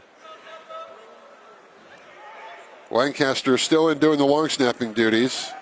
Not a lot of heat on that. That kick is going to be blocked right off the face mask. It goes off the wall. Ball still loose. And now it's lateraled off, and a player gets pushed into the wall, and that'll bring this play to an end, as it was Asante Hill Sr. who ended up with the football. A guy who's not accustomed to carrying it. 6 feet 2 inches tall, 283 pounds. He is a defensive lineman. That's not his job. Right. They made a good play on that, but I tell you what, you can trust me that PAT is something Coach Bryson's definitely going to be working on. The special teams. The special teams. Other than that, they're playing excellent football. But that's one of those little things that, you know, it's repetition. Well, you've got to find. Well, now we had a flag on the play, so they're going to try it again. So we're still at 63-6 as the clock winds. Steph Colon in number 2 is the holder. Will they direct snap this to David Ham? Yes, they do. And Ham takes it across and scores the 2-point conversion.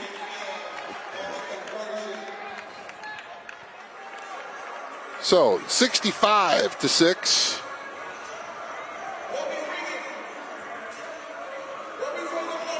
Charlotte Thunder in command of this one, as they have been pretty much since the opening of the game. Absolutely. And we were midway through we were at under 4.5 minutes to play in the second quarter.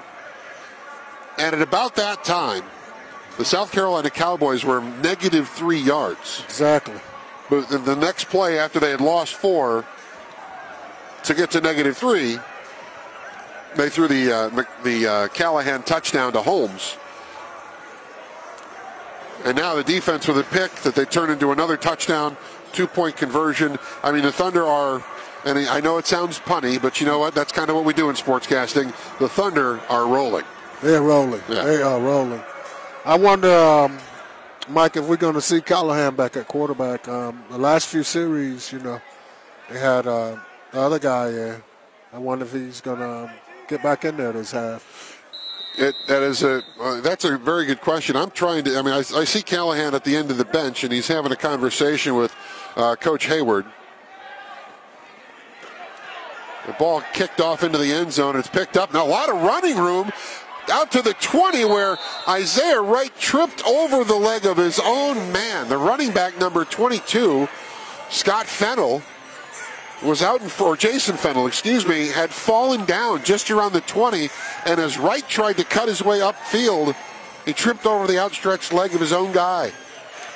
Wright made a good return then. Oh, he had a hole, and he hit that thing. Got it out to the 24, right at the midfield stripe, right near the midfield stripe.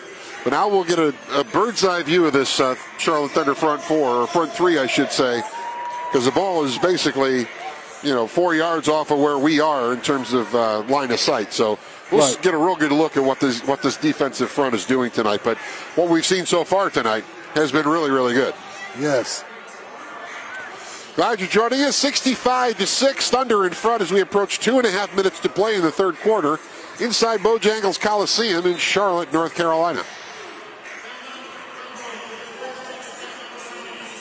So the Thunder have been in command of this one throughout, and now we have a discussion on the field. The clock is stopped at 2:26.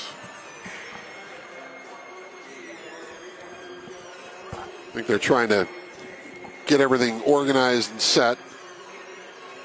Or we could actually, honestly, we could be in a media timeout and no one told us. That's what it looks like. Which is fine. And we're just sitting here chatting. That's it.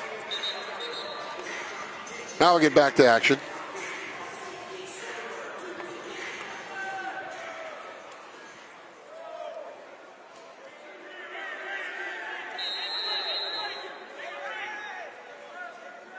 So it'll be Antonio Turner, the second, still in at quarterback. Callahan is on the field as a wide receiver split to the left, right in motion. Turner under pressure, gets away from one man, now fires it down the field, has Wright, and he catches it and flies right over the wall. And that is going to be a catch. Wow. What concentration I'm telling by you. Isaiah Wright. That's an excellent play. Whew. Excellent play. And he didn't care about that wall or going over it or anything else. He made an excellent play. It takes a lot of concentration to do that when you know that wall's in front of you. You can talk about concentration all you want. That takes guts. Absolutely. That's just pure, unadulterated guts. And a good throw by Turner, throwing it to the only spot that Wright could get it. And if you're a receiver, you got to trust your quarterback to put it on the money. If you're a quarterback, you got to trust your receiver to go get it. Yes, and that really worked out nicely for both of them. Turner now out of the gun, going to keep it himself. Flag down on the play as Turner hits the corner of the end zone and scores. The clock stops to talk about the flag. And if it stands, Antonio Turner is going to be in for a 2-yard touchdown run.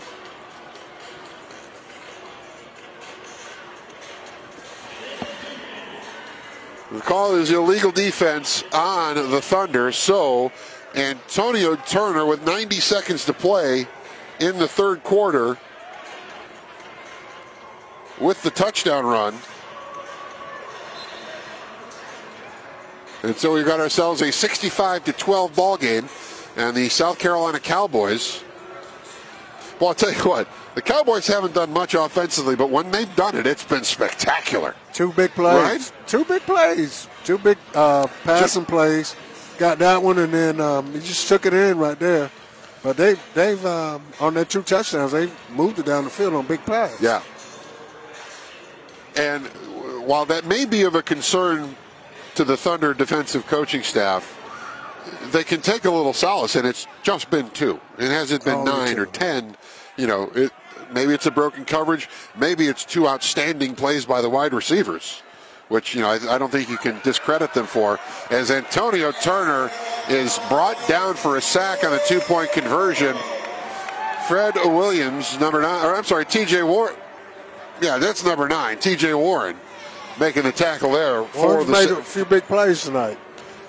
For the sack on the 2-point conversion. So we stay at 65-12. Thunder in front with 36 seconds to go in quarter number 3. So as mentioned, Leo, this Cowboys team, they keep fighting, and their offense has struggled.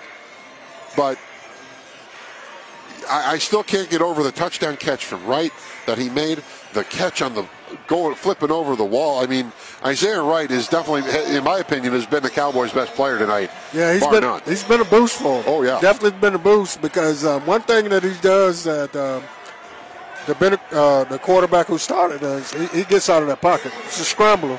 And he's not looking to run. He's looking down the field to make a play.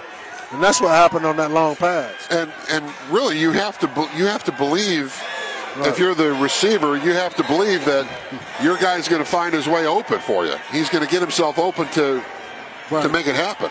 And Isaiah Wright's done a nice job of high pointing the football for the touchdown there, getting himself open, as Turner was scrambling to his left. I mean, it was a tough throw that Turner made. Having to throw across his body like that. And for Wright to go up, bring it in over, and then tumble over the wall. I mean, that's good stuff. Man, that's good stuff. You got to have a few positives out of every game. Something to look forward to, going down the road. Bronson Young's kickoff, short fielded by Artie Holmes, and he gets it to about the 15 of the South Carolina Cowboys. He fielded that one. It was a short kick, so he caught it about the 5 and had a good head of steam coming. And Artie Holmes gets moving. He's tough to catch, but he ran into a host of Cowboy tacklers, stopping his progress at where the ball is spotted at the 16-yard line. So that's an excellent return. Yeah, it puts the Thunder in good position And we have a new quarterback in for the Thunder. Steph Cologne and Jalen McClendon appear to have gotten the rest of the night off. Casey Otto. And Casey's going to have to wait until the fourth quarter. But we'll give you more details on Casey Otto, as he's going to be the guy calling the signals. And again, we talked about this in the pregame. South Carolina not playing a full AAL season this year. They're just playing 5. So this game it's not an AAL game this week. It's basically an exhibition. Normally, teams only dress 22 players. Tonight, both teams are dressing 28, 29. You're allowed 30. And so because of that, we're getting to see a lot of guys play that haven't played a whole lot and may not the rest of the season. So because of that, we're getting a look at a guy like Casey Otto, who was not on the active roster. He was on the active 30, but not on the game day roster last week against Pennsylvania Union. So we'll get a look at Casey Otto. We'll get a look at some other guys as well as this fourth quarter progresses, because this game, while Arena League is high scoring, Leo, it's basically in the bag at this point for the Thunder. Pretty much, and like you said in pregame, we knew that a lot of guys were going to get an opportunity tonight that they usually don't get for both teams. You can look at this Cowboys team. They brought in another quarterback, gave them a spark. We've had 3 different running backs score for the Thunder. Now you got the third different quarterback that's going to take a snap for them tonight. So, I think it's positive for both teams. Even though the score is like it is, we could all take something out of it. Everybody gets game experience. And that's really the bottom line here. Get guys some reps in the fourth quarter now that don't normally play, but get out of here healthy. We've got 15 minutes to go. Get out of here healthy. That's the most important thing. You got to stay healthy, and that's the difference between winning and losing during the season. So the Thunder, after that return by Artie Holmes, will have the ball at the South Carolina Cowboys 16-yard line. And Casey Otto, number 13, 6 feet tall, 205 pounds, from St. Andrews College. Or from St. Andrews, I should say. I'm not sure if it's St. Andrews University or college. But it's St. Andrews. And not Scotland. That I know. He's not Scottish. Right. At least I don't think he is. And no, I'm not. I do have a Scottish accent in my bag of tricks. I'm not going to break it out just yet. If he throws a touchdown, I might. You have to. Well, we'll see.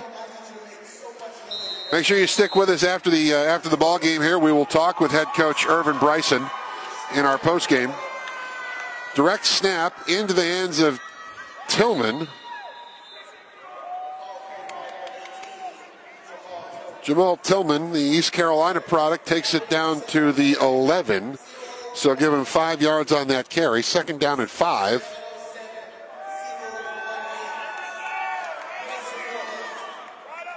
For the Thunder. 65-12, 14 and a half to play in the ball game. Thunder have been in command since the national anthem. Otto throws one. Just skips in as his intended target in the corner of the end zone. They're unable to bring it in.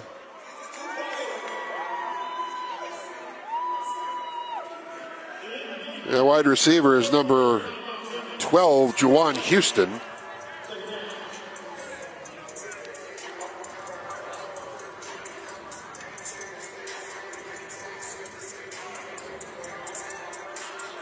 So it brings up a 3rd down and 5, and I almost had to break into the accent because he was open. Houston was open. He was.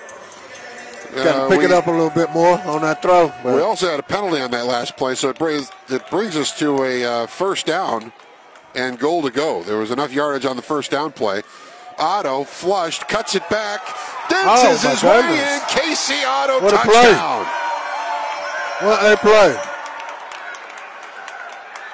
Wonderful piece of recognition by Otto. Nico High, number 12, really had a beat on him.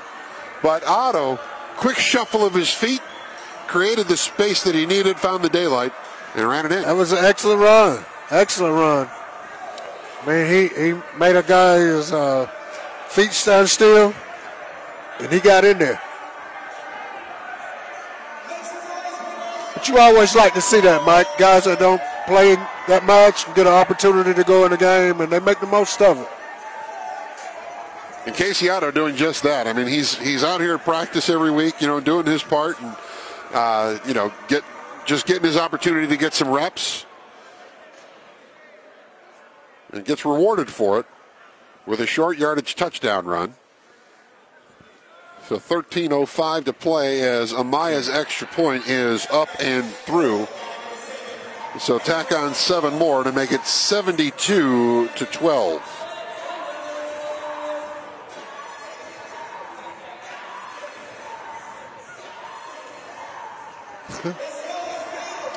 So the Charlotte Thunder will improve to 2-0.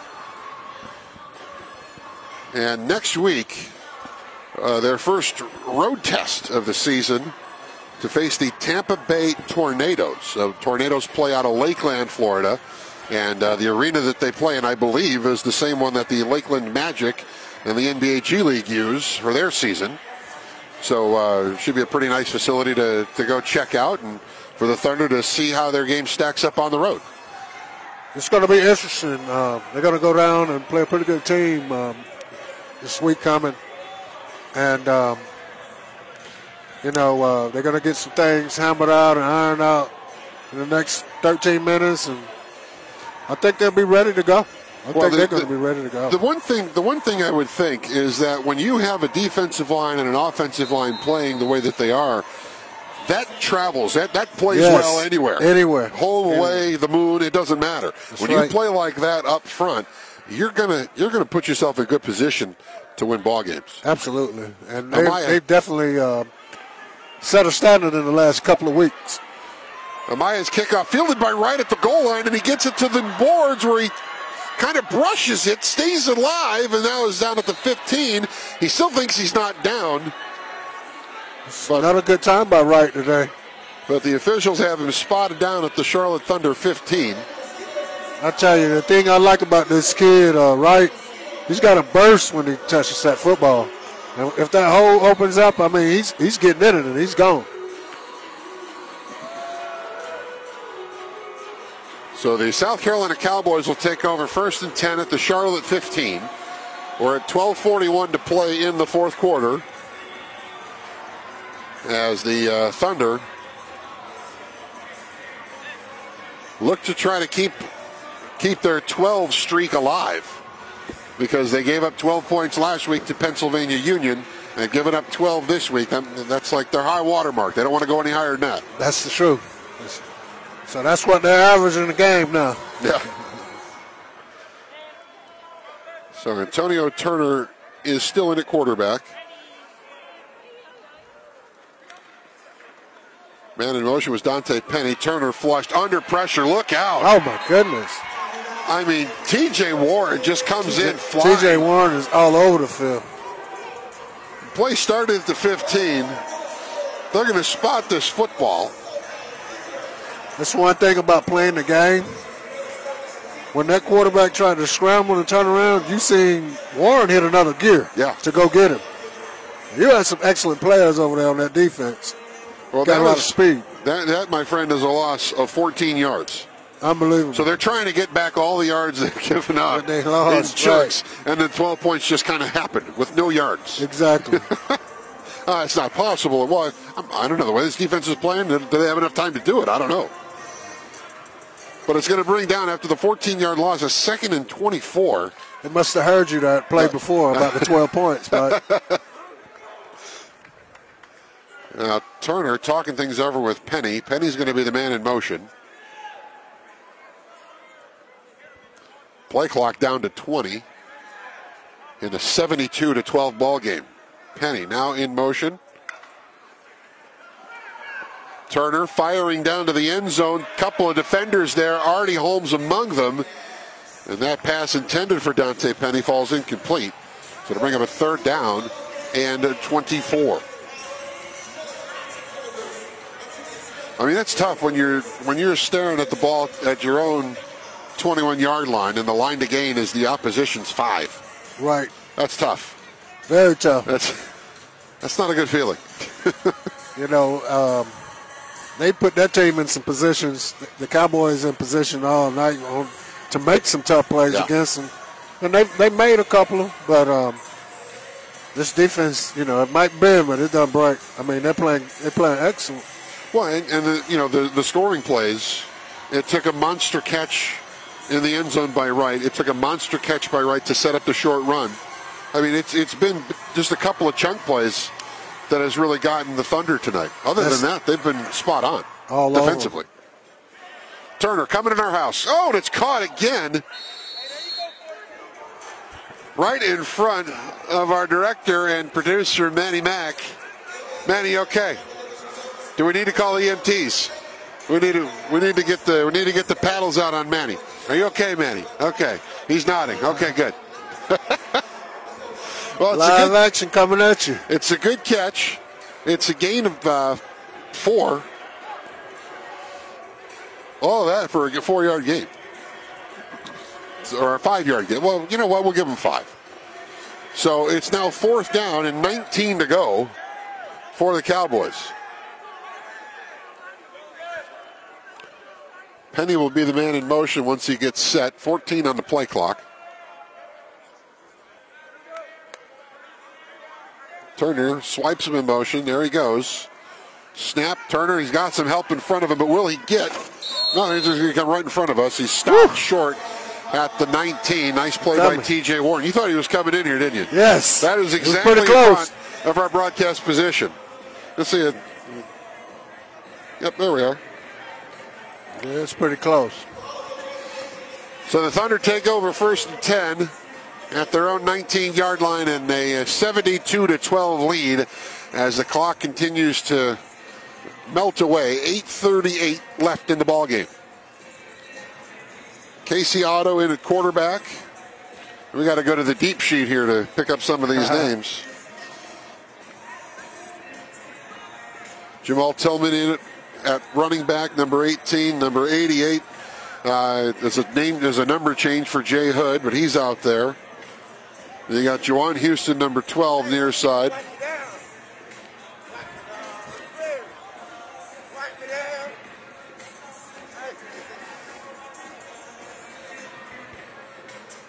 It's been all Thunder tonight.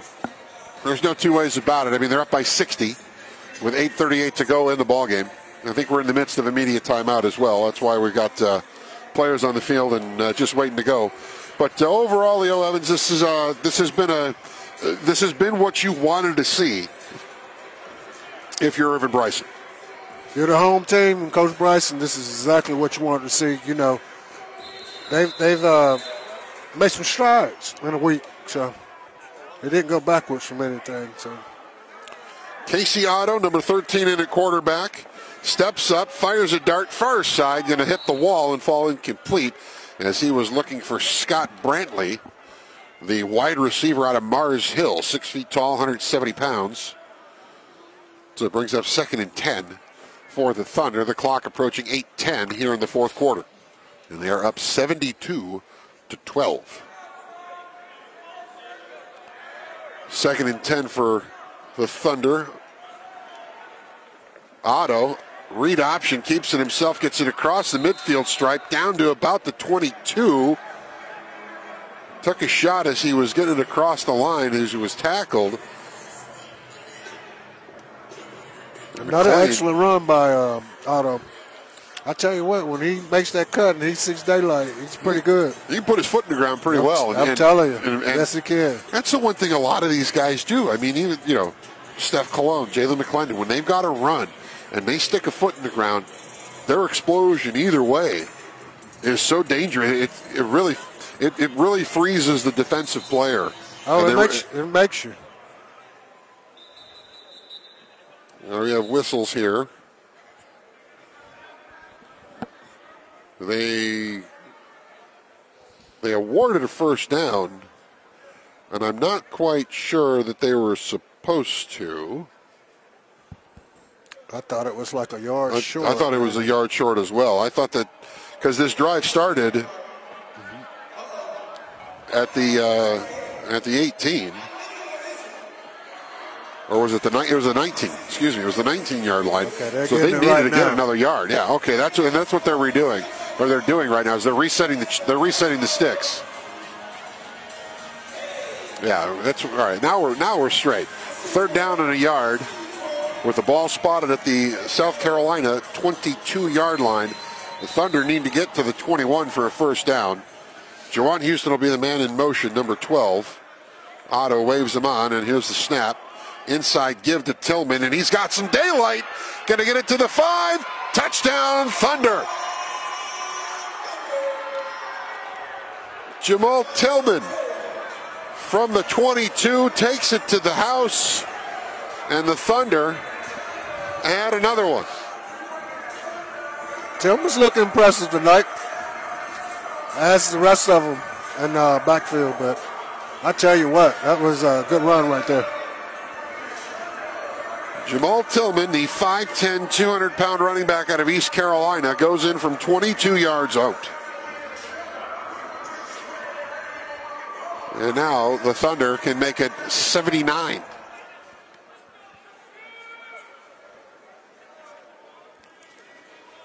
Eric Amaya on for the extra point. Oh, boy. Bad snap. Amaya's going to run this one down. He kicks it himself, takes a shot from behind. I'm not necessarily sure that was what had to happen there. And Amaya is slow to get up.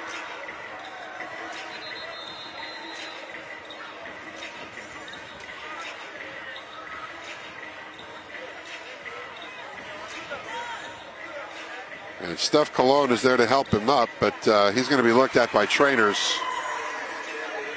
And now Amaya pops up onto his feet, and he'll make his way back to the bench. He took quite a shot there, Leo, as he was going for that loose football. Oh, yeah. That push from behind really launched him into the boards. Took a pretty good shot.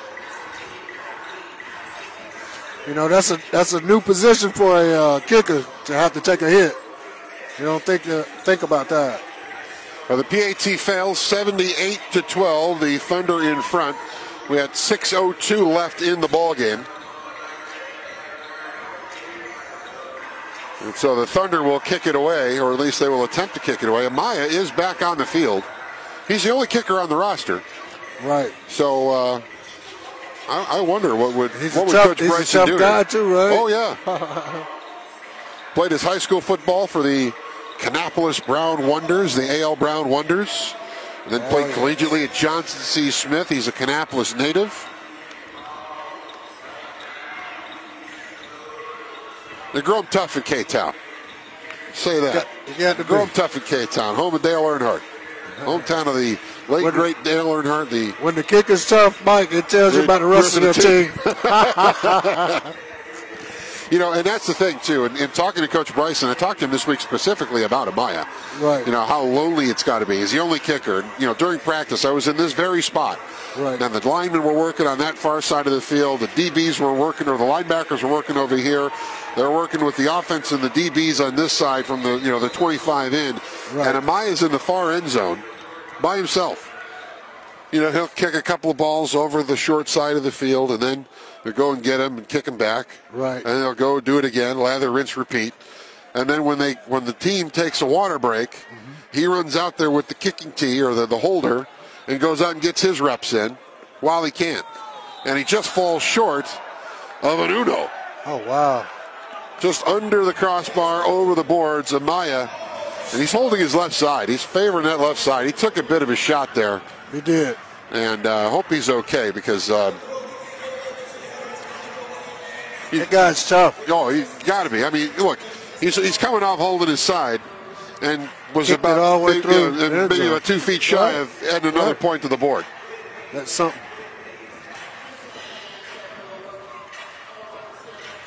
We're at 5:54 to play in the fourth quarter. The South Carolina Cowboys have really been up against it tonight against the Charlotte Thunder. The Thunder have been in command since the national anthem. They lead 78-12. And the Cowboys really just trying to get out of here at this point. Just, let's get the clock, keep the clock running, shake hands, let's get out of here. Don't get anybody hurt. And I think that's a concern now for the Thunder. They want to be at full strength if possible next week, especially when they take on Tampa. Traveling down to Tampa, you got to have everybody that you can get. And they need to be healthy. So Antonio Turner still in at quarterback for the Cowboys. Kentrell Hunter, number 1, near side, and a man in motion. Turner fires across the middle, and he's got Hunter open. Hunter met there by Emmanuel Phillips, number 20, makes the tackle, but not before he picks up a first down into Thunder territory at the 12-yard line as the clock continues to wind at 4:44 and counting. Another big chunk of yardage. So that play started at the 20. So give him 18 on that last play. Nice pickup for the Cowboys. Turner again under center, or out of the gun, I should say. Man in motion is Hunter. Big rush coming from the Thunder. Turner to the 5. Takes a big shot. Ball comes loose, and it's recovered by Artie Holmes. What a stick. Woo.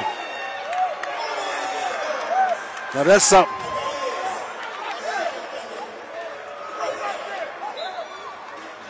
The clock continues to wind on the change of possession. But what a shot. Yes. Just stood Turner up right in his shoulder. And the change of possession, a big one for the Thunder, keeps the 12 points on the board max. That's what the defense is averaging allowed, 12 points per game. That'll get the crowd up right there. Oh, yeah. And you could tell, I mean, the folks behind us, because that happened right in front of us, the shot that dislodged the football. Oh, yes. This crowd reacted. Hey, oh, yes. This is what you're missing if you're not in the building, folks. The feeling and the sensation.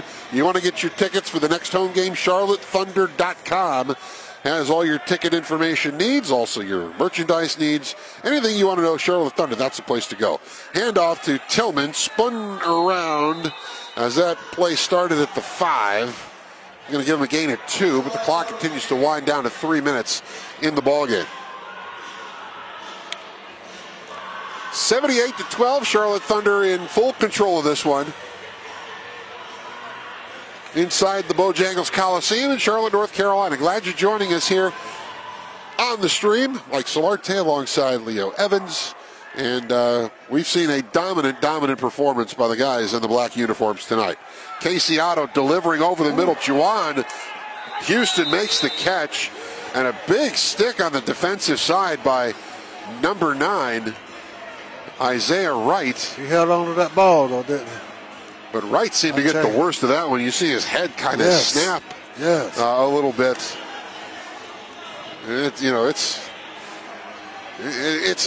Being on that field is not for the faint of heart. I will say that. That's the truth. 1st and 10, ball at the Thunder 19. We're at 2 minutes to go in the 4th. Casey Otto delivering it downfield's got a man, makes the catch on the wall. He's going to be ruled down at about the 3-yard line. That pass. Good throw and catch. That's Scott Brantley. Otto's really look sharp. Actually, that was Jay Hood, number 88, making that catch. So Otto has played nicely so far. Yes, he has. And it's mop-up time. But he's not playing against backups. These are the same guys that have been playing most of the night for the Cowboys. That's the truth. When you look at their defense, Jason McClain, 19, has been out there all night long. Handoff. Tillman, give him another 6. Tillman's got the hat trick, right? Man after my own heart, using hockey terms. I like it. I'm trying to tell you. He's got it. That's Jamal Tillman going in from 3. As we hit about 1:10 left in the ball game. And the Charlotte Thunder tying a bow on this one. They've earned it. This has been as solid a performance in two phases, I should say. Definitely. On the offense and the defense, but special teams, the extra points have been a problem tonight for the Thunder. That's something that you've got to try to address. They did make a change at center in the long snapping spot, throwing Trey Lancaster in there to try to get things going, and it did work. Yes, a couple of times. But you can believe they're going to be working hard at that this week. Well, Lancaster is not there. Leon Hill looks like he's going to be snapping this one. So, but then again, we don't have Amaya on the field either, so they're going to go for 2. Because Amaya is dealing with something. In fact, as we look across the field, he's got his shoulder pads off. They're looking at him. The trainers are taking a look at him behind the bench. So, be interesting to see who kicks this thing off for the Thunder after this 2-point try. Very interesting.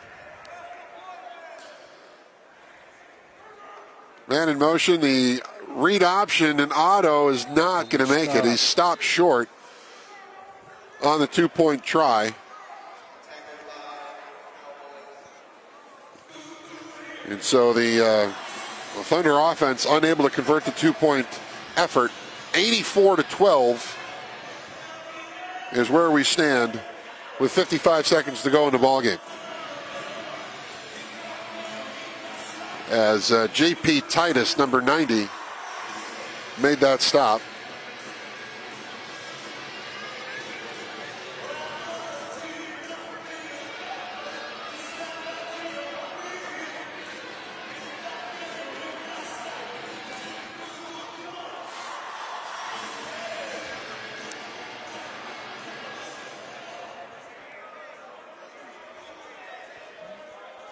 Well, Leo, this has been about as good as it can be for the Thunder. Absolutely. You know, the biggest concern right now is the injury factor, and the kicker Eric Amaya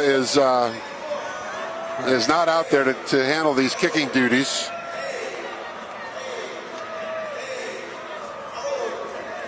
And they have to have. It looks like they're going to try to have. Looked like they were going to try to have somebody else step in there, Tillman, to handle the kicking detail. But now he's off the field. They're missing one more. They need one more. The play clock is at, well, it's holding right now. I guess we're in a timeout. So Trey Lancaster comes in from the bench. They're going to present the football to be kicked to number 23, Artie Holmes. What doesn't this guy do? I mean, he's running it. He's kicking it. I'm going to ask him if he's selling popcorn at intermission. He's just doing everything tonight. Everything. It's good to have him around like that. Now, I don't know what kind of a kicker Artie Holmes is, but I'm just going to say this. I'm going to be on high alert just in case he snap hooks one at us. That's right. So I'm in a ready position. I got to guard the camera. I got to guard you. So... Actually, you're DB. You can make the catch. Definitely. You can handle us. So Artie Holmes. Oh, wow. Bullet. A bullet. Kid. And he gets that one into the end zone, and it hops over the wall. Oh, man. So Artie Holmes can handle the kicking. Well, he can handle the kickoff detail. Because that one, I don't know, would have cleared the line of scrimmage on an extra point. So we got to worry about that. All right, 55 seconds to play in the ball game. Charlotte Thunder in command of this one.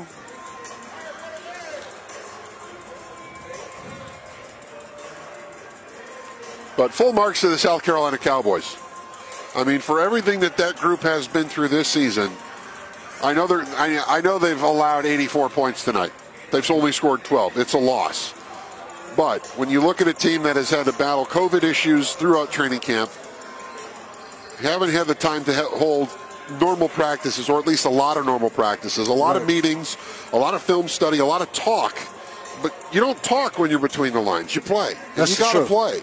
That's the truth. And these guys have hung in there. They fought hard. They've tried. And, you know, they're going to come up on the wrong end of this one.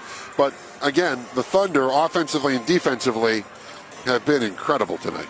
Thunder has played a tremendous game tonight. And the thing I like about the Cowboys, even though they're getting dominated, you haven't seen nobody on that team on either side give up or quit. The body language is good. Yes. You know, they're engaged. They're still fighting. You know, they know it's over. They know they're not going to win the game. But, you know, they're not acting like they're acting like a football team that wants to get better. And they will get better. I got the football with Antonio Turner throwing it over the middle. That's going to be caught by Torrey Watson. Watson going to get dropped down at the 18 by Artie Holmes, and the clock stops on a first down, but it will restart once they get the chain set. So Torrey Watson, 6 feet tall, 180 pounds, out of Huntington, Tennessee, making that catch. Clock restarts. And Watson will be the motion man. Out to Turner, flushed going to his right, now throws back across the middle. And that one falls incomplete, intended for Torrey Watson. Artie Holmes in the area. Bring up a second down with 20 seconds to go in the ballgame.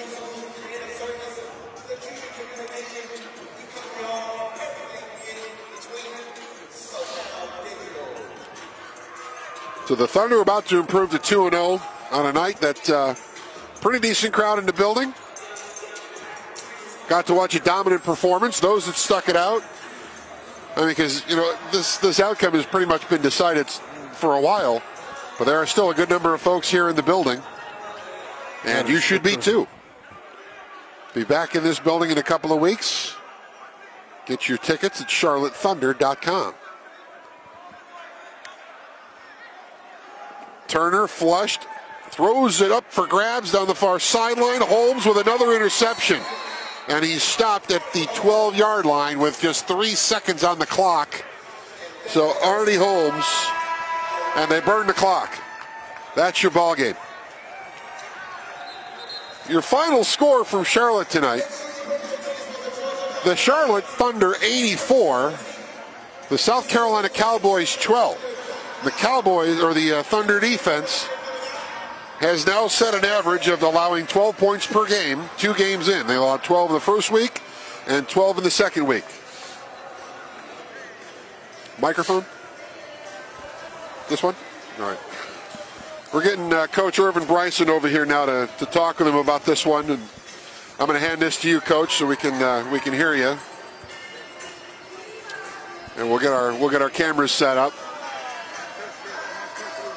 I think we can hear him okay.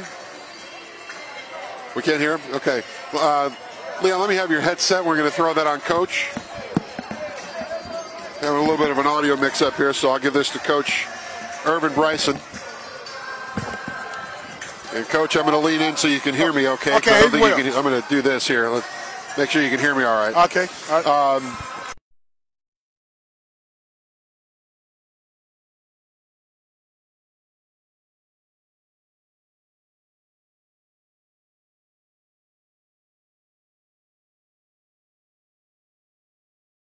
See him working in this booth over here. Yep. But Coach Bryson joining us here on the sidelines. And Coach, we knew this was going to be an outcome like this tonight, but I'll get this out of here.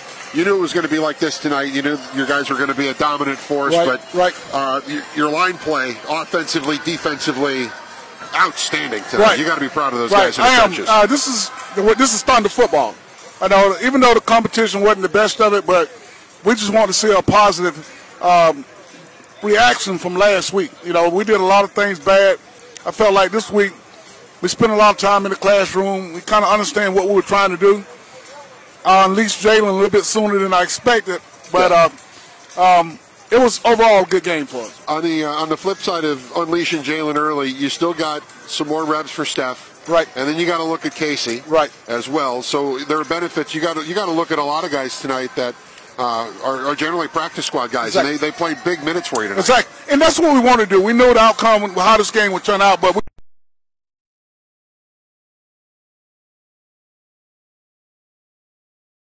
and some of the guys are like, especially the receiver, they're still running. Quarterback ready throwing the ball. Yeah, man, you can't do that in our game, man. The next thing you know, you're gonna be over the wall. So, I'm very impressed with some of the ball players that stepped up and played tonight. There's a lot of positives. Yes. But long snapping. The extra points were a problem tonight. That's something you got to address. We will work on that. That's going to be the first thing we're going to work on. I wanted to keep my calm. My brother kept yelling in the headset telling me to stay calm, and I was losing it inside. We will work on that.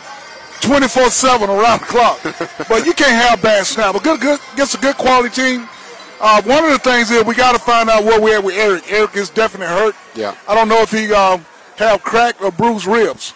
It's a little bit more serious than I thought once I saw him on the sideline over there. So we got to get him there to see the doctor, and hopefully he'll be okay. Well, next week, first road test for this group. Yes. Go to Tampa. The preparation obviously will be the same, but there will be a little bit more on the line because you're playing back Exactly. into the league. Exactly. And this game this week, it's going to be pretty much home field advantage in the playoff. In the South, there's us, and then there's Tampa, and everybody around the world, around the country that follows indoor arena football, they know that it's going to be a hell of a matchup between Tampa and us. They have a lot of NFL players coaching the team. They have a lot of former Hall of Fame arena players coaching the team as well. They are very athletic. They're very fast. Man, it's going to be a hell of a game. Well, this was a solid performance all across the field. The line play was great. You got good work out of the quarterbacks and receivers. Defensively, I mean, the interceptions, you had 2 pick sixes, a safety. I mean, your defense is only allowing 12 points per game on average right now. So that's the signature. Right. But now you have to write that story again next week on the road in Tampa. Coach, we look forward to it. All right, thanks a lot. I apprate it. Go Thunder. Great job tonight, Coach. I'll take that back from you. That's head coach Irvin Bryson joining us here in the postgame. Let me hand this back to Leo Evans here as we can wrap things up.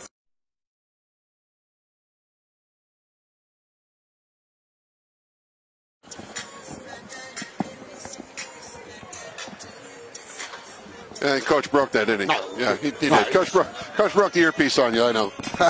But Leo, as we documented all night long how well the Thunder played, how well their defensive line played, their offensive line played.